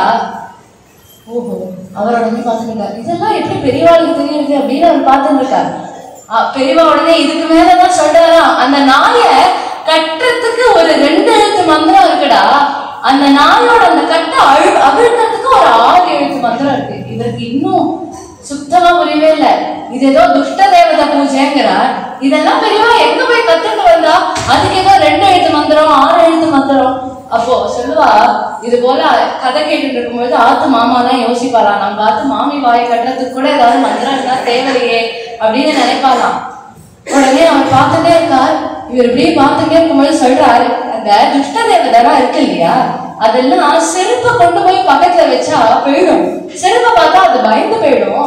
அதனாலதான் செருப்பை கொண்டு போய் வச்சேன். நான் அந்த 6 எழுத்து மந்திரத்தை சொன்னேன், அந்த துஷ்ட தேவதை போயிடுதா, அதுக்கப்புறம் அந்த நாய் நார்மல் ஆயிடுது அப்படின்னு. உடனே இவர் இப்படி பார்த்துட்டே இருக்கார். பெரியவாளுடைய அந்த ஒரு கட்டாட்சம், அந்த கருணை அப்படிங்கிறது ஏதோ மனுஷியாளுக்கு மட்டும்தான் அப்படின்னு இல்லாம நாயில ஆரம்பிச்சு எல்லா ஜீவன்களிடத்தையும் அதே கருணையை காண்பிக்கிறார் இல்லையா.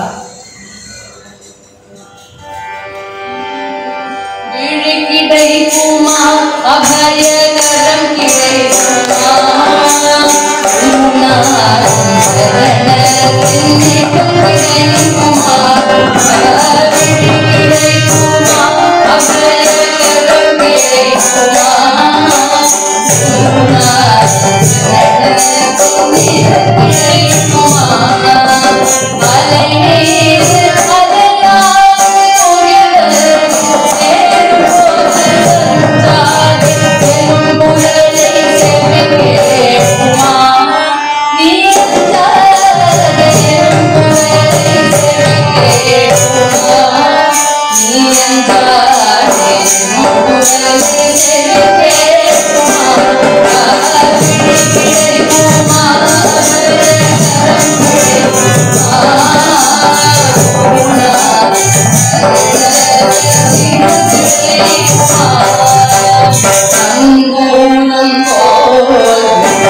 இப்படி அந்த ஒரு கட்டாட்சம் ஒன்றே போதும் லோகத்தை உதாரணம் பண்றதுக்கு. இப்படி ஒரு சமயம் பெரியவாளுடைய ஞானம் அப்படிங்கிறதும் ரொம்ப பெருசு. இவ்வளவுதான் பெரியவாளுக்கு ஞானம் அப்படின்னு சொல்ல முடியாது. அந்த ஞானத்தை எடுத்துட்டா அதை வச்சுட்டே உபன்யாசம் பண்ணலாம். அவ்வளோ பெரிய ஒரு சப்ஜெக்ட் பெரியவாளுடைய ஞானம் அப்படிங்கிறது. இது அடியனுடைய குருநாதர் ஸ்ரீ ஸ்ரீ முரளிதர சுவாமிகள் அடிக்கடி இந்த சம்பவத்தை சொல்லுவார். ஒரு சமயம் தேனம்பாக்கத்துல பெரியவா இருந்துருக்கும் பொழுது ஒரு சதஸ் ஒண்ணு நடக்கிறது. அந்த சதஸ்ல ஒரு துவைத்த பெரியவா ஒருத்தர் வரா. அவர் அழகிறார், பெரியவா நீங்க பேசுவோம் அப்படின்னு. உடனே ஒரு 2 மணி நேரம் 3 மணி நேரத்துக்கு அந்த மாமா அந்த பெரியவா அப்படின்னா அப்படி பேசுறார். துவைத்தத்தை பத்தி கட கட கட கடன்னு ஒப்பிக்கிறார். என்ன பேசுறாருன்னு யாருக்கும் புரியல. அத்தனை பண்டிதாள் அத்வைத பண்டிதாள் உட்கார்ந்து இருக்கா. ஒரு 2.5-3 மணி நேரம் மழை பெஞ்சு ஓஞ்சுதுன்னா எப்படி இருக்குமோ அவர் பேசி முடிச்சதுக்கு அப்புறம் அப்படியே சாந்தியா இருக்கான். உடனே அவர் பேசி முடிச்சதுக்கு அப்புறம் இதுக்கு ஆக்ஷேபனை சொல்லலாம் அப்படின்னார். உடனே பெரியவா சொன்னா ஆக்ஷேபனை யாராவது சொல்றேன்னா சொல்லுங்க அப்படின்னு உடனே அந்த குரூப்ல இருந்து ஒரே ஒரு பண்டிதர் சித்த எழுந்துன்னு வந்தாரா. வந்து பெரியவாட்ட இப்படி வாயை பொத்திட்டு சொல்றாராம், பெரியவா அவர் பேசினார், கட்ட கட்ட கட்ட கட்ட கட்டன்னு பேசினார், ஒண்ணுமே புரியல பெரியவா, திருப்பி அவர் சொல்லுங்க, நாங்க கொஞ்சம் புரிஞ்சுட்டு நோட்ஸ் எடுத்துட்டு நாங்க இதுக்கு ஆக்ஷேபனை பேசுறோம் அப்படின்னாராம். உடனே பெரியவா பார்த்தார். அவர் இந்த துவைத்த பெரியவா கேட்கிறார், என்ன சொல்றா அப்படின்னு. உடனே மகாபெரியவா சொல்றாரா, இது போல நீங்க கொஞ்சம் கடகடன்னு பேசிட்டேலாம், அவளுக்கு ஒன்றும் புரியலையா, அதனால நீங்க திருப்பி கொஞ்சம் சொல்றீங்களா அப்படின்னா. அவர் உடனே சொன்னாராம், நீங்களும் அப்படி அபிப்பிராயப்பட்டேன்னா நான் சொல்றேன் அப்படின்னாராம். இது என்ன அர்த்தம் அப்படின்னா, உங்களுக்கும் புரியல அப்படின்னா நீங்க சொல்லுங்க, நான் திருப்பி சொல்றேன் அப்படின்னாராம்.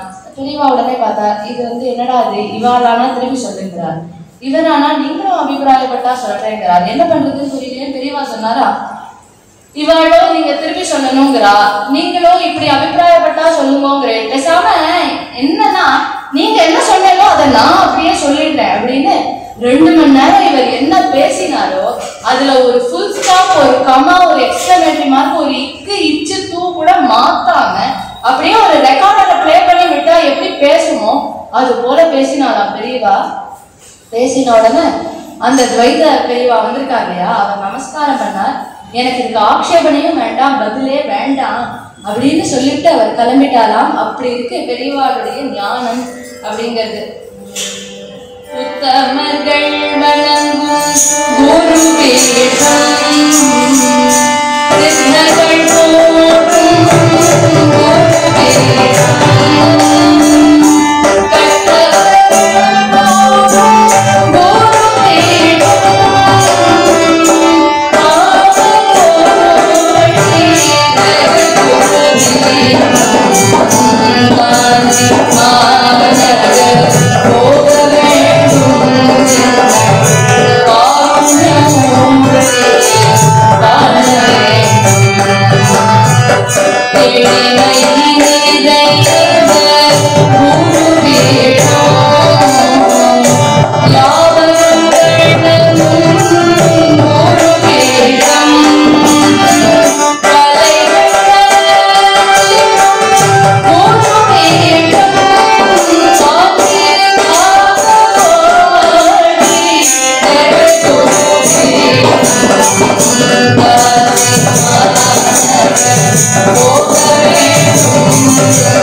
அத்தனை பேர் மண்டி கிடக்கிறா காஞ்சிபுரத்துல அப்படின்னா மகாபெரிவாளுடைய அப்பேற்பட்ட ஒரு சக்தி, அப்பேற்பட்ட ஒரு பிரபாவம் அப்படிங்கிறது.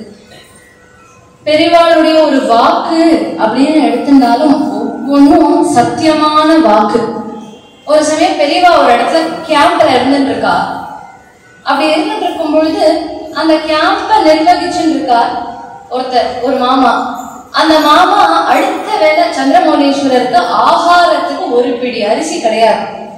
அதனால அவர் தானே கேம்ப நிர்வாகம் பண்றார். அப்ப அவருக்கு டென்ஷனா இருக்கு. ராத்திரி வேலையாடுத்து காத்தால பொழுது விடிஞ்சா பூஜை நடக்கணுமே, பிரசாதத்துக்கு நம்ம கையில ஒண்ணுமே இல்லையே அப்படின்னு ராத்திரி வேலை பெரியவா உள்ள உட்கார்ந்துட்டு இருக்கா, இப்படி வெளியில அந்த மாமா உலாத்தின்னு இருக்கா. யாரோ போயிட்டு வர மாதிரி இருக்கே அப்படின்னு பெரியவா உள்ள இருந்து எழுந்துட்டு வந்தாளா. எழுந்துட்டு வந்து பார்த்தா, என்னடா என்ன இப்படியும் அப்படியே நடந்துட்டு இருக்க அப்படின்னு உடனே சொன்னாளா. அவர் உடனே சொன்னார், இந்த மாதிரி அடுத்த வேலை நிவேதனத்துக்கு ஒரு படி அரிசி கூட இல்லை, அதெல்லாம் ஏண்டா நீ கவலைப்படுற, காமாட்சி படியலப்பா அப்படின்னா சொல்லிட்டு பெரியவா உள்ள போயிட்டார். இந்த மாமா என்ன இருந்தாலும் பெரியவா சொல்றார் அப்படின்னாலும் அப்பப்பா பெரியவா அப்படிதான் பேசுவா. அதனால இவர் நினைச்சுட்டு, ஆமா காமாட்சி படியலப்பா அப்படின்னா இந்த ராத்திரி வேலையில யார் வந்து கொடுக்க போறா, பெரியவா எப்போதும் இப்படிதான் சொல்லுவாரு, என்ன இருந்தாலும் இவர் நிர்வாக பொறுப்புல இருக்கார் இல்லையா, நாளைக்கு காத்தால பிரசாதம் இல்லைன்னா இவரை தானே எல்லாரும் கேட்பா. அதனால இவர் இப்படி டென்ஷனா போயிட்டு வந்துட்டு இருக்கா. திடீர்னு பார்த்தா நிறைய மாட்டு வண்டி பெரியவாளுடைய கேம்ப பக்கமா வருதான். இவருக்கு என்னன்னே புரியல. அந்த மாமா அதுல இருந்து ஒரு 2 பேர் இறங்கி வரா. ஏதோ பக்கத்து ஊருக்காரா.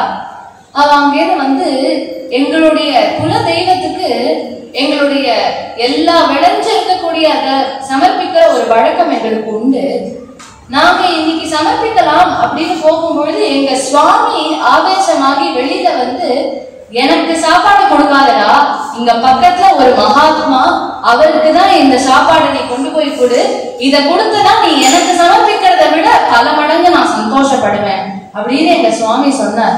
இங்க சுத்தி வேற எந்த மகாத்மாவும் கிடையாது, இங்க இருக்கிறவர் தான் மகாத்மா, அதனால இவருக்கு சமர்ப்பிக்கிறதுக்கு வந்திருக்கோம் அப்படின்னு உடனே இவர் உள்ள போய் பெரியவாளை அழைச்சிருக்கிறா. பெரியவா இப்படி வந்து நிக்கிறாராம்.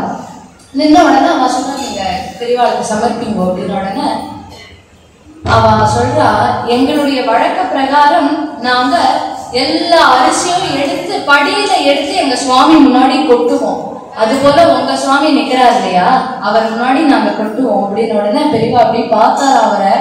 அவருக்கு புரிஞ்சுதான், காமாட்சி படி அளப்பா அப்படின்னு சொன்னார் இல்லையா, படியா அளந்து ஒவ்வொரு படியா எடுத்து அவ பெரியவா முன்னாடி சமர்ப்பிச்சுட்டு பெரியவாளுக்கு நமஸ்காரம் பண்ணிட்டு கிளம்பிடா. இப்படி பெரியவாளுடைய வாக்கு அப்படின்னு எடுத்துட்டாலும் சின்ன விஷயமா தான் இருக்கும், ஆனா அந்த சின்ன விஷயத்தினுடைய பொருள் அப்படிங்கிறது அவ்வளோ பெருசா இருக்கும். இப்படி இருக்கும் பொழுது மகா பெரியவாள் எந்த அளவு இப்படி லோகத்துக்கு அனுகிரகம் பண்ணிட்டு இருக்காரோ அதே அளவு தானும் பாவத்துல இருப்பா. தான் இப்படி கண்ணை மூடிட்டு இருக்கார் அப்படிங்கிறதுக்காக நம்ம ஏதோ கண்ணை மூடினாலே இருக்கிறார் அப்படின்னு நினைச்சுக்க முடியாது. ஒரு சமயம் ஒரு தர்மபுர ஆதீனத்துல இருக்கக்கூடிய ஒருத்தர், அவர் ஏதோ தேவாரம் பாடிண்டே வரார்.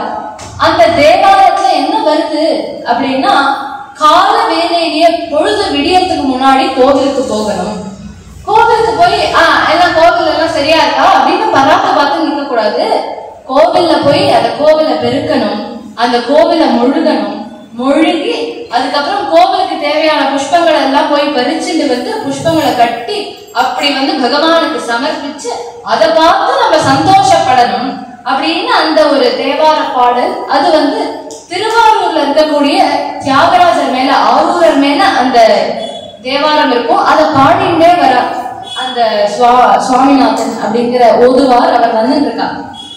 அவர் வரும் பொழுது பெரியவா ஓரமா ஒரு கர்ப்பாசனத்துல மட்டத்துல இப்படி உட்கார்ந்து இருக்கா. அவர் வந்து பாடுறாராம்.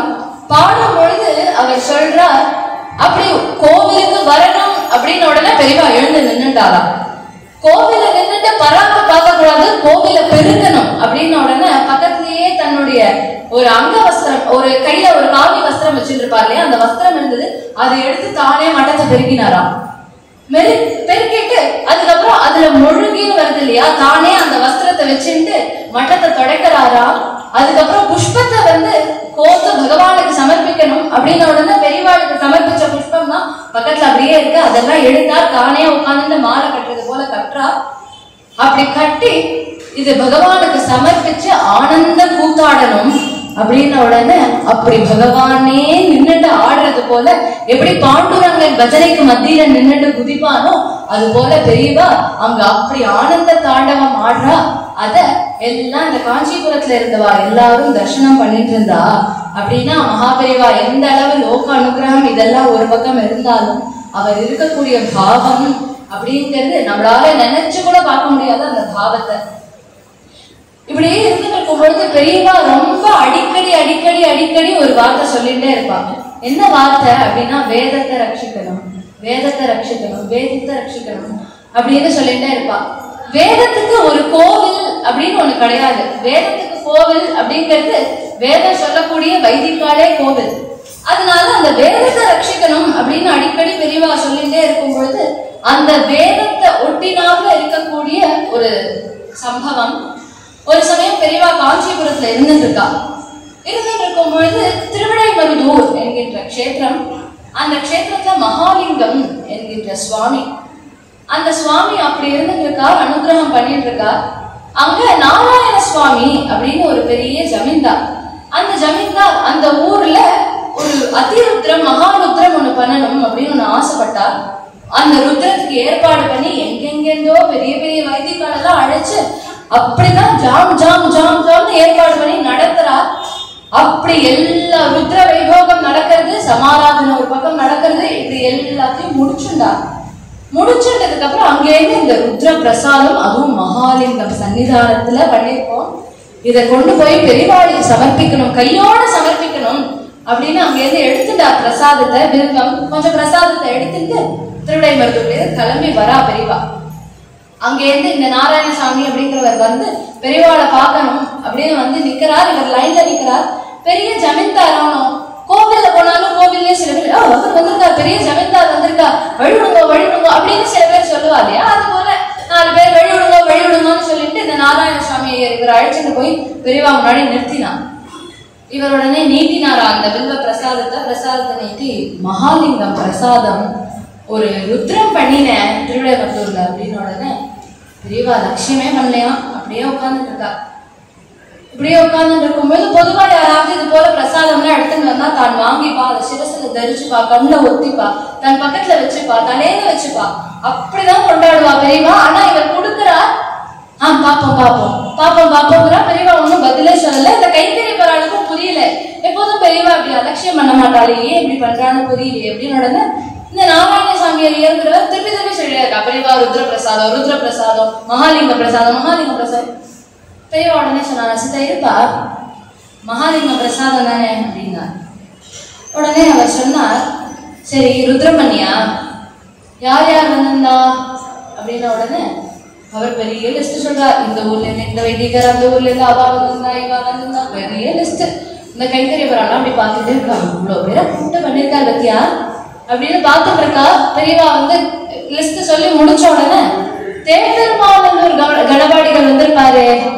ஆமா பெரியவா அவரும் வந்தார். என்ன அவரும் வந்தாருன்னு எழுக்கிற, ஏன் வரலையா அவர்? இல்ல அவரும் வந்தார், இன்னும் அவருக்கு கொஞ்சம் வயசாயிடுது, இப்பதான் எதுவும் சொல்ல முடியல, வேதம்லாம் அப்படி சொல்ல முடியல, ஏதோ அவரும் வந்தார், ஒரு வாரமா தன்னால முடிஞ்ச இடத்துல அப்படியே ஏதோ சொன்னார், கிளம்பினார். பெரியவா அதுவுமே சொல்லல, இப்படி உட்கார்ந்து இருக்கா. ஓஹோ, தேப்பெருமானல்லூர் கணபாடிகளுடைய வேதத்தை அளக்குற அளவுக்கு உனக்கு யோகியதை வந்துட்டாப்பா அப்படின்னாராம். இந்த நாராயணசாமிக்கு கொலை நடுங்கிறது. இப்ப ஏதோ பெரியவா பெருசா பண்ண போறாளே அப்படின்னு பயப்படுறா. கைகறி வராளா அப்படி வாய் பொத்தி, ஏன்னா பெரியவாளுடைய குரல் அந்த டோனே மாறிடுத்து, அதனால அவளாம கை கட்டி வாய் பொத்தி நின்றுட்டு இருக்கா. அப்ப உடனே சொன்னாரா பெரியவா, சமாராதனை இவாத்த தானே பண்ண, சமாதான எங்க பண்ணேன்னு கேட்கல, இவாத்த தானே பண்ண. ஆமா பெரியவா, எல்லாருக்கும் உன் கையாலேயே நெய் சொட்ட சக்கரை பொங்கல் போட்ட போல இருக்கே, போட்டியா அப்படின்னு இந்த இடத்துல கொஸ்டின் கிடையாது. அவரே அவங்க மகாலிங்கமா உட்கார்ந்து எல்லாத்தையும் பார்த்துட்டு இருந்திருக்கார், அதனால கேட்கிறார் அவர், போட்டியே. ஆமா பெரியவா போட்டேன். பக்கத்திலேயே இந்த தேப்பெருமானூர் கணபாடிகள் உட்கார்ந்து இருந்தாரா. அவர் ஏப்பா சீதா வந்து எனக்கு சக்கரை பொங்கல் போடுனாரா, நீ போட்டியா? அவர் உடனே அவருக்கு காதுல விழுந்திருக்கு இவர் கேட்கிறாருன்னு. ஆனா மனசுல என்னன்னா, இவர் என்ன சரியாவே சொல்லல, இவருக்கு என்ன சக்கரை பொங்கல் வேண்டி கிடக்கு அப்படின்னு காதுல வாங்காத மாதிரி இவர் போயிட்டார். இப்ப இன்னும் பயம் ஜாஸ்தியா போயிடுத்து. அடுத்து பெரியவா சம்பாவனை என்ன பண்ண, நிசப்தமா இப்படியேதான் இருந்தது, நிசப்தமா இருந்தது. அவருக்கு என்ன பண்றதுன்னு தெரியல. எல்லாருக்கும் கொடுத்தது போலையா தேப்பெருமானூர் கணபாடிகளுக்கு கொடுத்த அப்படின்னா, இவர் உடனே எல்லாம் பெரியவாளுக்கு தெரிஞ்சு கொடுத்தோம் அப்படின்னு இவருக்கு தெரிஞ்சு கொடுத்து விழுந்து நமஸ்காரம் பண்ணா, பெரியவா க்ஷமிக்கணும் பெரியவா, தெரியாம அபச்சாரப்பட்டுட்டேன், மன்னிச்சுடுங்கோ. என்னடா என்னிடத்துல என்னடா க்ஷமாபணம் வேண்டி கிடக்கு, என்ன ருத்ர பிரசாதத்தை எடுத்துட்டு வந்திருக்கியா? எனக்கு மகாலிங்கம் எப்படி ருத்ர பிரசாதம் கொடுக்கறான்னு பாக்குறேன், எனக்கு மகாலிங்கமே கொடுப்பான், அப்படின்னு உடனே பின்னாடில இருந்து ஒரு மாமா வந்தாரா. அவர் வந்து என்னடா அது நாராயணசாமி ஐயர் இங்க இருக்கிறாரே இவர், நான் வந்து இந்த ருத்ர பிரசாதத்தை தான் மகாலிங்கத்தினுடைய பிரசாதத்தை தான் எடுத்துட்டு வந்திருக்கேன் பெரியவாளுக்காக அப்படின்னு உடனே அந்த பிரசாதத்தை பெரியவா வாங்கிண்டா, சிரசுல தரிச்சுண்டா, பக்கத்துல வச்சுண்டா. உடனே பெரியவா சொன்னாரா, நான் சொன்னது வரைக்கும் தானே உனக்கு தெரியும், அதுக்கப்புறம் என்ன நடந்தது தெரியுமா அப்படின்னாரா. இவருக்கு ஒண்ணுமே புரியல. அவர் உடனே இப்படி கையை கட்டி நிக்கிறார். உடனே சொல்றாரா மகாபெரிவா, நீ அப்படிதானே பண்ண. அன்னைக்கு சாயங்காலமே போனார் தேர்பெருமானவர் கணபாடிகள் போய் மகாலிங்கத்து முன்னாடி நின்றுட்டு கதறினார், என்னுடைய ஜென்மா பூரா எத்தனை ருத்ரம் ஜபிச்சிருப்பேன் உனக்காக, இப்ப எனக்கு வயசாயிடுது, என்னால முடியல, எனக்கு மூச்சு துறக்கிறது அப்படிங்கிறதுனால என்னால சரியா சொல்ல முடியல. நான் என்ன வேணும்னு சொல்லக்கூடாது நான் வச்சிட்டு இருக்கேன், ஆனா நான் சரியா வேதம் சொல்லலங்கிறதுக்காக அல்பம் ஒரு மதுர இது கூட போட மாட்டேன்ட்டாலே, இப்படி இருந்த சக்கரவங்க கூட போட மாட்டேன்ட்டாலே, இனி என் ஜென்மாவில நான் மதுர பதார்த்தம் சாப்பிட மாட்டேன், இனி என் ஜென்மாவில நான் ஒரு ஸ்வீட் சாப்பிட மாட்டேன் அப்படின்னு பிரதிஜை பண்ணாரா மகாலிங்கத்துக்கு முன்னாடி. அப்படி பிரதிஜை பண்ணினார் அப்படின்னு உடனே இவருக்கு இன்னும் பயம் ஜாஸ்தியா போயிடுச்சு. விரைவா நீங்க தான் க்ஷமிக்கணும், என்னிடத்துல என்னடா க்ஷமாபண வேண்டி கிடக்கு, உனக்கு பாக்கியம் வந்ததுன்னா நீ போய் அவரிடத்துல மன்னிப்பு கேளு அப்படின்னாராம். உடனே இவர் அங்கேருந்து வண்டியை கிளப்பிட்டு தேவெருமானூர் வந்தா, அந்த மாமா நம்மளால ருத்ர சொல்ல முடியலையேங்கிற சோகத்திலேயே போயிட்டார். உடனே பார்த்தார், இவருக்கு ரொம்ப சோகமா போயிடுது. பெரியவாளுக்கு ஒரு வைதிகால அவமானம் பண்ணா பிடிக்கவே பிடிக்காது. நீ என்னடா அவனுடைய வேதத்தை அளக்கிறதுக்கு அப்படின்னு கேட்பா. இது வேதம் அப்படிங்கிறது ஏதோ ஒரு ரிசைட்டேஷன் காம்படிஷன் மாதிரி, இதுல உட்காந்து ஸ்வரம் கரெக்டா சொல்றாளா, ஸ்ருதி பாக்ஸ் சொல்றாளா அப்படின்னு பார்க்கக்கூடிய விஷயம் கிடையாது வேதம். வேதம் அப்படிங்கிறது என்ன ஒரு பாவத்துல எப்படி பகவானுக்கு சமர்ப்பிக்கிறா அப்படிங்கிறது ரொம்ப முக்கியம். இப்படி இருந்துட்டு இருக்கும் பொழுது பெரியவாளுடைய எத்தனை சம்பவங்கள் சொல்லிட்டு வந்தாலும் பெரியவாளுடைய சென்ஸ் ஆஃப் ஹியூமர் அப்படிங்கிறது ரொம்ப அழகா இருக்கும். அவர் ஒரு அழகான ஒரு ஜோக் மாதிரி சொல்லுவார். ஆனா அந்த ஜோக் எப்படி இருக்கும் அப்படின்னா, ஏதோ கெக்கறன்னு சம்பந்தமே இல்லாம அவ ஒண்ணு சொல்லிட்டு இருப்பா, நானும் ஏதோ அட்ராக்ஷனுக்காக சொல்றது அப்படின்னு சொல்றாரு, அந்த மாதிரி அட்ராக்ஷனுக்காக நானும் ஏதோ ஒரு ஜோக் சொன்னேன் அப்படின்னு இருக்காது. ஆனா அவருடைய ஒவ்வொரு ஜோக்கும், அவருடைய ஒவ்வொரு அந்த சென்ஸ் ஆஃப் ஹியூமர் ரொம்ப அழகா இருக்கும். ஒரு சமயம் ஒரு பண்டிதர் ஒருத்தர் வந்து பெரியவாள்கிட்ட பாடிட்டே இருந்தாராம். பாடிட்டே இருக்கும்பொழுது பெரியவா திரும்பி, எல்லாரும் ஒரு போதை ஒண்ணு சாப்பிடுறாரு, அந்த போதைய பாடுபா அப்படின்னாரு. அவருக்கு என்னன்னே புரியல, என்னடா அது போதைய பாட சொல்றாரு, என்ன இது அப்படி, என்ன பெரியவா என்ன சொல்றாரு, அதான்ப்பா அந்த போதை ராகம் பாடு. என்ன போதை ராகம்? தூங்குற ராகம் நீலாம்பரி, எழுப்புற ராகம் பூபாலம், இது என்ன போதை ராகம் புரியலையே பெரியவா அப்படின்னு. உடனே பெரியவா சொன்னாதான், இப்ப யாராலையாவது காலத்தால எழுந்துட்டு ஒரு காபி சாப்பிடாம இருக்க முடியாதா? காபி சாப்பிடலாம் தலைவலிக்கிறது, காபி சாப்பிடலன்னா என்னால முடியலங்கிறா இல்லையா? அப்ப அந்த காபியும் ஒரு போதை தானே, அந்த காபி போதை இருக்கு இல்லையா, அந்த காபிங்கிற ராகத்தை பாடு அப்படின்னு சொன்னேன். அப்படின்னா அந்த ராகத்துல கூட தன்னுடைய ஒரு சென்ஸ் ஆஃப் ஹியூமரை வச்சிருப்பாங்க. ஒரு சமயம் ஒரு மாமி அப்படிதான் ஒரு இடத்துல கேம்ப் நடந்துருக்கு, ஒரு பால் விற்கிற அம்மா வரா. அந்த அம்மா பால் எடுத்துட்டு வந்திருக்கா. பால் எடுத்துட்டு வந்தப்போ பெரியவாட்ட பால் சமர்ப்பிக்கணும் அப்படின்னு நிக்கிறா. அந்த நிர்வாகம் இருக்கக்கூடிய மாமா பால்லாம் ஒண்ணும் வேண்டாமா கிளம்பிட்டார்.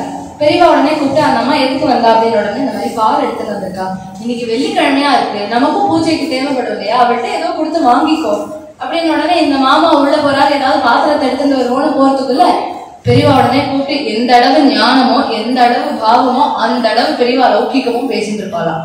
கூப்பிட்டு உட்காந்து வச்சுட்டு, என்னம்மா என்ன நீ என்ன வியாபாரம் பண்ற, உனக்கு மாதாந்திர வருமானம் எவ்வளவு இருக்கு, உங்க ஆஸ்காரர் என்ன பண்றா, உன் குழந்தைகள்லாம் என்ன பண்றா, எல்லாம் உட்காந்து விசாரிச்சுட்டு இருக்கா. விசாரிச்ச உடனே பெரியவா சொன்னானா, நீ பால் எடுத்து வந்திருக்க இல்லையா, பேசாம ஒண்ணு பண்ணு, நாளையில இருந்து இன்னொரு ஒரு சொம்புல கொஞ்சம் டிகாஷனும் போட்டு எடுத்துட்டு வந்தேன்னா, இங்க இருக்கிறவெல்லாம் பால் எல்லாம் சாப்பிட மாட்டா, அவளுக்கு அந்த டிகாஷனையும் ஊத்தி காப்பியா கொடுத்துட்ட அப்படின்னா, காத்தால ஒரு வேலை, மத்தியானம் ஒரு வேலை, சாயங்காலம் ஒரு வேலை வாங்கி வாங்கி உன்கிட்ட இருந்து கொடுப்பாமா, உன் பிசினஸ் இன்னும் ரொம்ப நல்லா விருத்தி ஆகும் அப்படின்னு பெரியவா சொன்னாராம். இப்படி இருந்து இருக்கும் பொழுது என்னதான் சொன்னாலும் பெரியவா எப்படி ஒவ்வொரு சிச்சுவேஷனையும் ஹேண்டில் பண்றா அப்படின்னு ஒரு விஷயம் இருக்கு. ஒரு சமயம் பெரியவா இருந்துட்டு இருக்கா, இளையாத்தன்குடி அப்படிங்கிற கிராமத்துல இருந்துட்டு இருக்கா. அங்க அப்பதான் நம்மளுடைய ஜெயேந்திர பெரியவா வந்திருக்கா பட்டத்துக்கு. அந்த பெரியவாளுக்கு சொல்லி கொடுக்கணும் அப்படிங்கிறதுக்காக ஆந்திராவில இருந்து ஒரு பண்டிதரை வர சொல்லியிருக்கார். அவருக்கு தெலுங்கு தவிர எந்த பாஷையும் தெரியாது. பெரியவா கூப்பிட்டாரு, ட்ரெயின்ல கிளம்பி வந்துட்டார். ட்ரெயின்ல வந்துட்டே இருக்கும்பொழுது அவருக்கு இந்த இளையாத்தங்குடி அப்படிங்கிற வார்த்தையை தவிர தமிழ்ல எதுவுமே தெரியல. அதனால அவர் பார்த்தார், இளையாத்தங்குடி இப்படி இப்படிங்கிறார். அவர் எப்படி போகணுங்கிறார். அங்க இருக்கக்கூடிய அந்த வேத பிராமணாள்லாம் அவளுக்கு புரிஞ்சு கொடுத்தோம். அவெல்லாம் பார்த்தார், இவர் இளையாத்தங்குடி தான் போகணும்னு கேட்கிறார். இவ உடனே என்ன சொல்லிட்டா, எனக்கு தெரியாது சுவாமி, எனக்கு இளையாத்தங்குடி எப்படி போகணும்னு தெரியாது அப்படின்னு உடனே இவ போய் எங்கேயோ, இந்த மாமா போய் தனியா போய் மாட்டிட்டு எங்கேயோ நின்று அவாட்டை இவாட்டை எப்படியோ இளையாத்தங்குடி இளையாத்தங்குடி இதை தவிர எந்த வார்த்தையும் பேச தெரியாது. இளையாத்தங்குடி இளையாத்தங்குடியில எப்படியோ அலைஞ்ச பல நாட்கள் கழிச்சு இந்த ஆந்திராவிலேருந்து வந்த இந்த பண்டிதர் பெரியவா முன்னாடி வந்து நமஸ்காரம் பண்ணினாராம். நமஸ்காரம் பண்ணி இப்படி திரும்பி பார்த்தா இந்த ட்ரெயின்ல யார் வந்து எனக்கு இளையாத்தங்குடி தெரியாதுன்னு சொன்னாலும் அந்த பிராமணா இங்க நின்றுட்டு இருக்கா. ரொம்ப கோபம் வந்தது இவருக்கு. பெரியவாளுக்கு தெலுங்கெல்லாம் தெரியும் இல்லையா, அதனால தெலுங்குல பெரியவாட்டு சொல்றாங்க, இவாட்டெல்லாம் நான் வந்து ஊருக்கு கேட்டேன், இவாளா எனக்கு தெரியாதுன்னுட்டா அப்படின்னு உடனே பெரியவா உடனே இந்த இடத்துல பெரியவா என்ன பண்ணிருப்பா, கூப்பிட்டு நீங்களாம் ஏன்டா அப்படி சொன்னேன் அப்படின்னு அவளை திட்டலையாம். பெரியவா உடனே இளையாத்தங்குடி இவ தெரியாதுன்னு தானே சொன்னா, நீங்க இவாளுக்கு ஒரு பெரிய நமஸ்காரம் பண்ணுவோம். அவ உடனே என்ன ஏன் அப்படின்னு உடனே அவ இளையாத்தங்குடி தெரியாதுன்னு சொன்னதோட விட்டுட்டா. எங்கேயாவது இதுதான் இளையாத்தங்குடின்னு வேற ஒரு ஊர்ல உங்களை இறக்கி விடாம இருந்தா இல்லையா, அது வரைக்கும் ரொம்ப சந்தோஷம் அப்படின்னு நினைச்சுதான் அவளுக்கு நமஸ்காரம் பண்ணுங்க அப்படின்னா எவ்வளவு ஒரு சீரியஸான விஷயத்த கூட எப்படி பெரியவா சிம்பிளா ஹேண்டில் பண்றா அப்படிங்கிறது.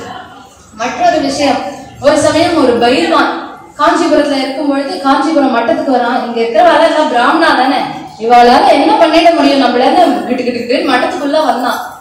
வந்து அந்த பைல்வான் பார்த்து, நாளைக்கு இத்தனை மணிக்கு நான் வருவேன், உங்க மடத்துல யாராவது என்னோட சண்டை போடணும் அப்படின்னு உடனே சொல்லிட்டு அந்த பைல்வான் கிளம்பிட்டான்.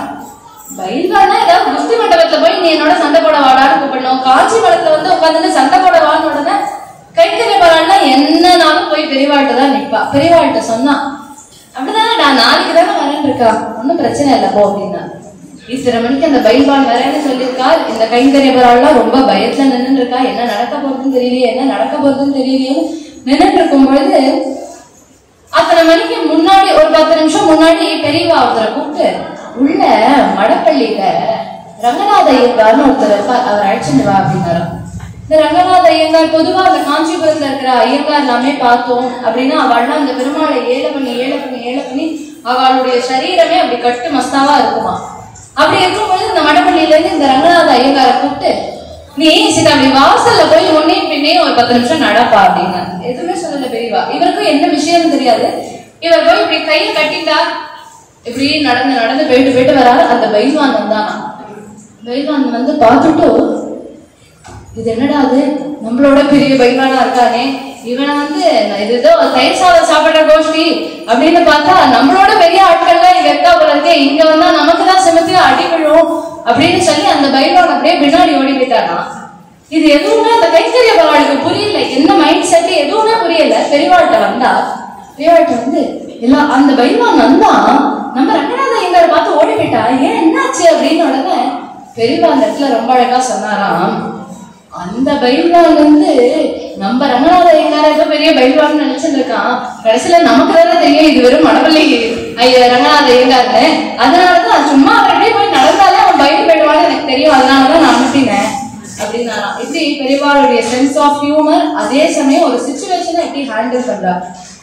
ரொம்ப கஷ்டமான சிச்சுவேஷன் அப்படின்னாலும் அதுக்கு உடனே டென்ஷன் ஆகி நம்ம தான் என்ன பண்ணுவோம்னா சாதாரண ஒரு விஷயமா இருக்கும், அதுக்கு ஊனு கத்தி அதை எவ்வளவு பெரிய விஷயம் மாதிரி போர்ட்ரே பண்ணுவோம் இல்லையா, அப்படியெல்லாம் எதுவுமே பெரியவா பண்ணாம அவ்வளோ எந்த ஒரு விஷயத்தையும் அப்படி சிம்பிளா ஹேண்டில் பண்றது அப்படிங்கிறது பெரியவாளுக்கே இருக்கக்கூடிய ஒரு தனி அழகு. இதுல நாம முக்கியமா தெரிஞ்சுக்க வேண்டிய விஷயம் அப்படிங்கிறது, பெரியவா சொன்னது எல்லாத்தையும் நம்மளால ஃபாலோ பண்ண முடியல அப்படின்னா கூட அவர் சொன்னதுல ஏதாவது 1, 2 நம்மளால முடிஞ்சது நாம கண்டிப்பா கடைபிடிக்கணும் அப்படிங்கிறது. பெரியவா அடிக்கடி சொல்லிட்டு இருக்கக்கூடிய ஒரு விஷயம் வேத ரட்சணம் அப்படிங்கிறது. நிறைய பாடசாலைகள் இருக்கணும், அதுல நிறைய பிராமண குழந்தைகள் போய் சேர்ந்து வேதத்தை அத்தியாயனம் பண்ண அந்த வேத மார்க்கத்துல வைதிக மார்க்கத்துல இருக்கணும் அப்படின்னு பெரியவா அடிக்கடி சொல்லிட்டே இருப்பா. அது போல இன்றைய தினம் வைதிக மார்க்கம் இவ்வளவு தழைச்சு இருக்கு அப்படின்னாலும் அது பெரியவாளுடைய அப்பேற்பட்ட ஒரு தபஸ்னாலதான் அது முடியுது. ஏன் அப்படின்னு கேட்டா, பெரியவாளுடைய அவதாரத்துக்கு முன்னாடி யாராவது ஒருத்தர் அவ குழந்தைய கொண்டு போய் நான் வேத பாடசாலையில சேர்க்கிறேன் அப்படின்னா, ஏன் ரொம்ப கஷ்டப்படுறேனோ ரொம்ப சிரமப்படுறேனோ அதனால பாடசாலையில சேர்க்கிறேடா அப்படின்னு கேட்பாராம். அப்படி இருக்கிற அந்த வேதத்தை இன்றைய தினம் வைதிகாள் அப்படின்னா, லௌகிகாள் எவ்வளவு சம்பாதிக்கிறாளோ அதை விட ஜாஸ்தியாவே வைதிகாள் சம்பாதிக்கிறா அப்படின்னா அவளும் சௌக்கியமா இருக்கா அப்படின்னா அதுக்கு மகாபெரிவாளுடைய ஒரு தபசே காரணம். அதுக்கு நம்மளால முடிஞ்சது என்ன பண்ண முடியும் அப்படின்னா, நம்ம பார்த்து குழந்தையில வேதம் படிக்க வைக்கலாம். இல்ல அதெல்லாம் எங்களால முடியாது அப்படின்னா, வேதம் படிக்கிறது இல்லையா சில குழந்தை, அந்த குழந்தைகளுக்கு நம்மளால முடிஞ்சது வஸ்திரம் வாங்கி கொடுக்கறதோ இல்ல சாப்பாடு கொடுக்கறதோ ஏதாவது அது போல உதவிகள், அது போல நம்ம அந்த குழந்தைகளுக்கு பண்றோம் அப்படின்னா அது ஏதோ அந்த குழந்தைக்கு பண்றோம் அப்படின்னு நினைச்சுக்க கூடாது. அந்த குழந்தைக்குள்ள இருக்கிறது சாட்சாத் வேத நாராயண மூர்த்தியான ஸ்வயம் பெரியவாளே. அப்படி இருக்கும் பொழுது அவளுக்கு அது போல பாடசாலையில போய் கைங்கரியம் பண்ணணும். அது இல்ல அப்படின்னா ஆத்துல சமைக்கிறதுக்கு முன்னாடி நித்தியம் ஒரு பிடி அரிசி எடுத்து வைக்கணும். அதை பெரியவா பிடி அரிசி திட்டம் அப்படின்னே கொண்டு வந்தா. அது எதுக்கு அப்படின்னா, நமக்கும் தர்மம் பண்ணணும் அப்படிங்கிற அந்த ஒரு எண்ணம் இருக்கணும். நம்ம கொடுக்கும் பொழுது ஏதோ பிராமணாளுக்கு கொடுக்குறோம் அப்படின்னா அதுல நமக்கும் ஒரு புண்ணியம், அவளுக்கும் க்ஷேமம் இல்லையா? அதனால இந்த பிடி அரிசி திட்டம் அப்படிங்கிறத கடைபிடிக்கணும் இல்லையா? பட்டு வஸ்திரம் கட்டிக்காம இருக்கணும் அப்படின்னு பெரியவா அடிக்கடி சொல்லுவா. ஏன்னா அந்த பட்டு பூச்சிகளை கொலை பண்ணி தானே அந்த வஸ்திரத்தை தயார் பண்றா. அதனால பட்டு வஸ்திரம் யதாசக்தி முடிஞ்ச அளவுக்கு கட்டிக்காம இருக்கணும் அப்படின்னு இது போல நிறைய விஷயங்கள் பெரியவா நாம கடைபிடிக்கணும் அப்படின்னு. இதனால 10 பைசா காசு அவருக்கு பிரயோஜனம் கிடையாது. ஆனா நம் க்ஷேமத்துக்காக நம் எல்லோரும் நல்லா இருக்கணும் அப்படிங்கிறதுக்காக பெரியவா பல விஷயங்கள் சொல்லியிருக்கா. பெரியவாளுடைய திவ்ய சரித்திரத்தை நிறைய இது போல கேட்டு பெரியவாளை நிறைய ஸ்தோத்திரம் பண்ணி பெரியவாளை பாடி பெரியவாளை பூஜை பண்ணி எப்பொழுதும் பெரியவாளுடைய கிருபைக்கும் சிவன் சாருடைய அப்பேற்பட்ட கிருபைக்கும் நாம் எல்லோரும் பாத்திரமாகணும். இந்த கோவிலுக்கு அடிக்கடி வந்து நாம இவாளை தரிசனம் பண்ணணும். ஏன் அப்படின்னு கேட்டா, இந்த கோவிலுக்கு வந்து நாம இந்த கோவிலை பிரசித்தி பண்ண போறோம், நம்ம 10 பேர் வருதுனாலதான் இந்த கோவில் கொடிக்கட்டி பறக்க போறதா அப்படின்னு கேட்டா கிடையாது. கோவிலுக்கு நம்ம வருதுனால நமக்கு தான் க்ஷேமம். நம்மளதான் ஒரு சமயமும் பெரியவாளும் சிவன் சாரும் கட்டாட்சம் பண்ணி நமக்கு அவ அனுகிரகத்தை கொடுக்க போறா. அதனால அடிக்கடி கோவிலுக்கு வந்து இது போல தரிசனம் பண்ணணும். சத்சங்கத்தை நம்மளால முடிஞ்ச அளவு கலந்துக்கணும். இப்படி கலந்துட்டு பகவானுடைய கிருபைக்கும் குருநாதாளுடைய கிருபைக்கும் பாத்திரமாகணும் அப்படின்னு பிரார்த்தனை பண்ணிட்டு பெரியவாளுடைய ரொம்ப முக்கியமான ஒரு அனுகிரகம் மைத்ரி பஜத அப்படின்னு லோகமே க்ஷேமமா இருக்கணும் அப்படின்னு பெரியவா பாடியிருக்கா. அந்த ஒரு பாட்டோட இன்றைய தினம் சத்சங்கத்தை பூர்த்தி பண்ணிக்கலாம்.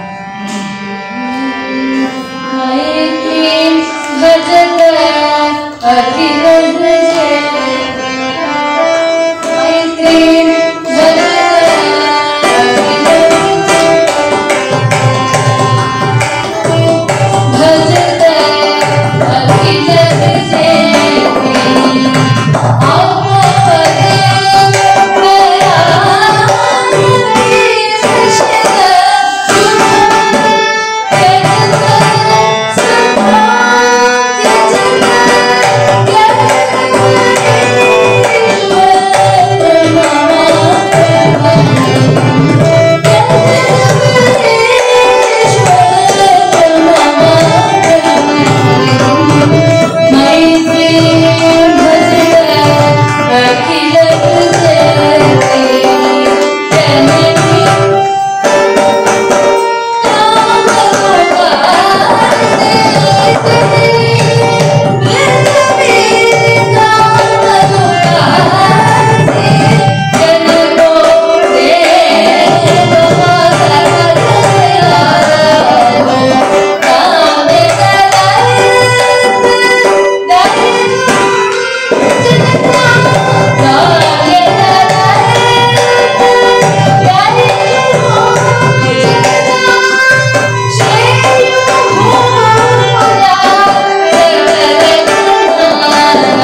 மேலும் மேலும் இது போல நிறைய குரு கிருபைக்கும் பகவத் கிருபைக்கும் பாத்திரமாகணும் அப்படின்னு பிரார்த்தனை பண்ணிக்கலாம்.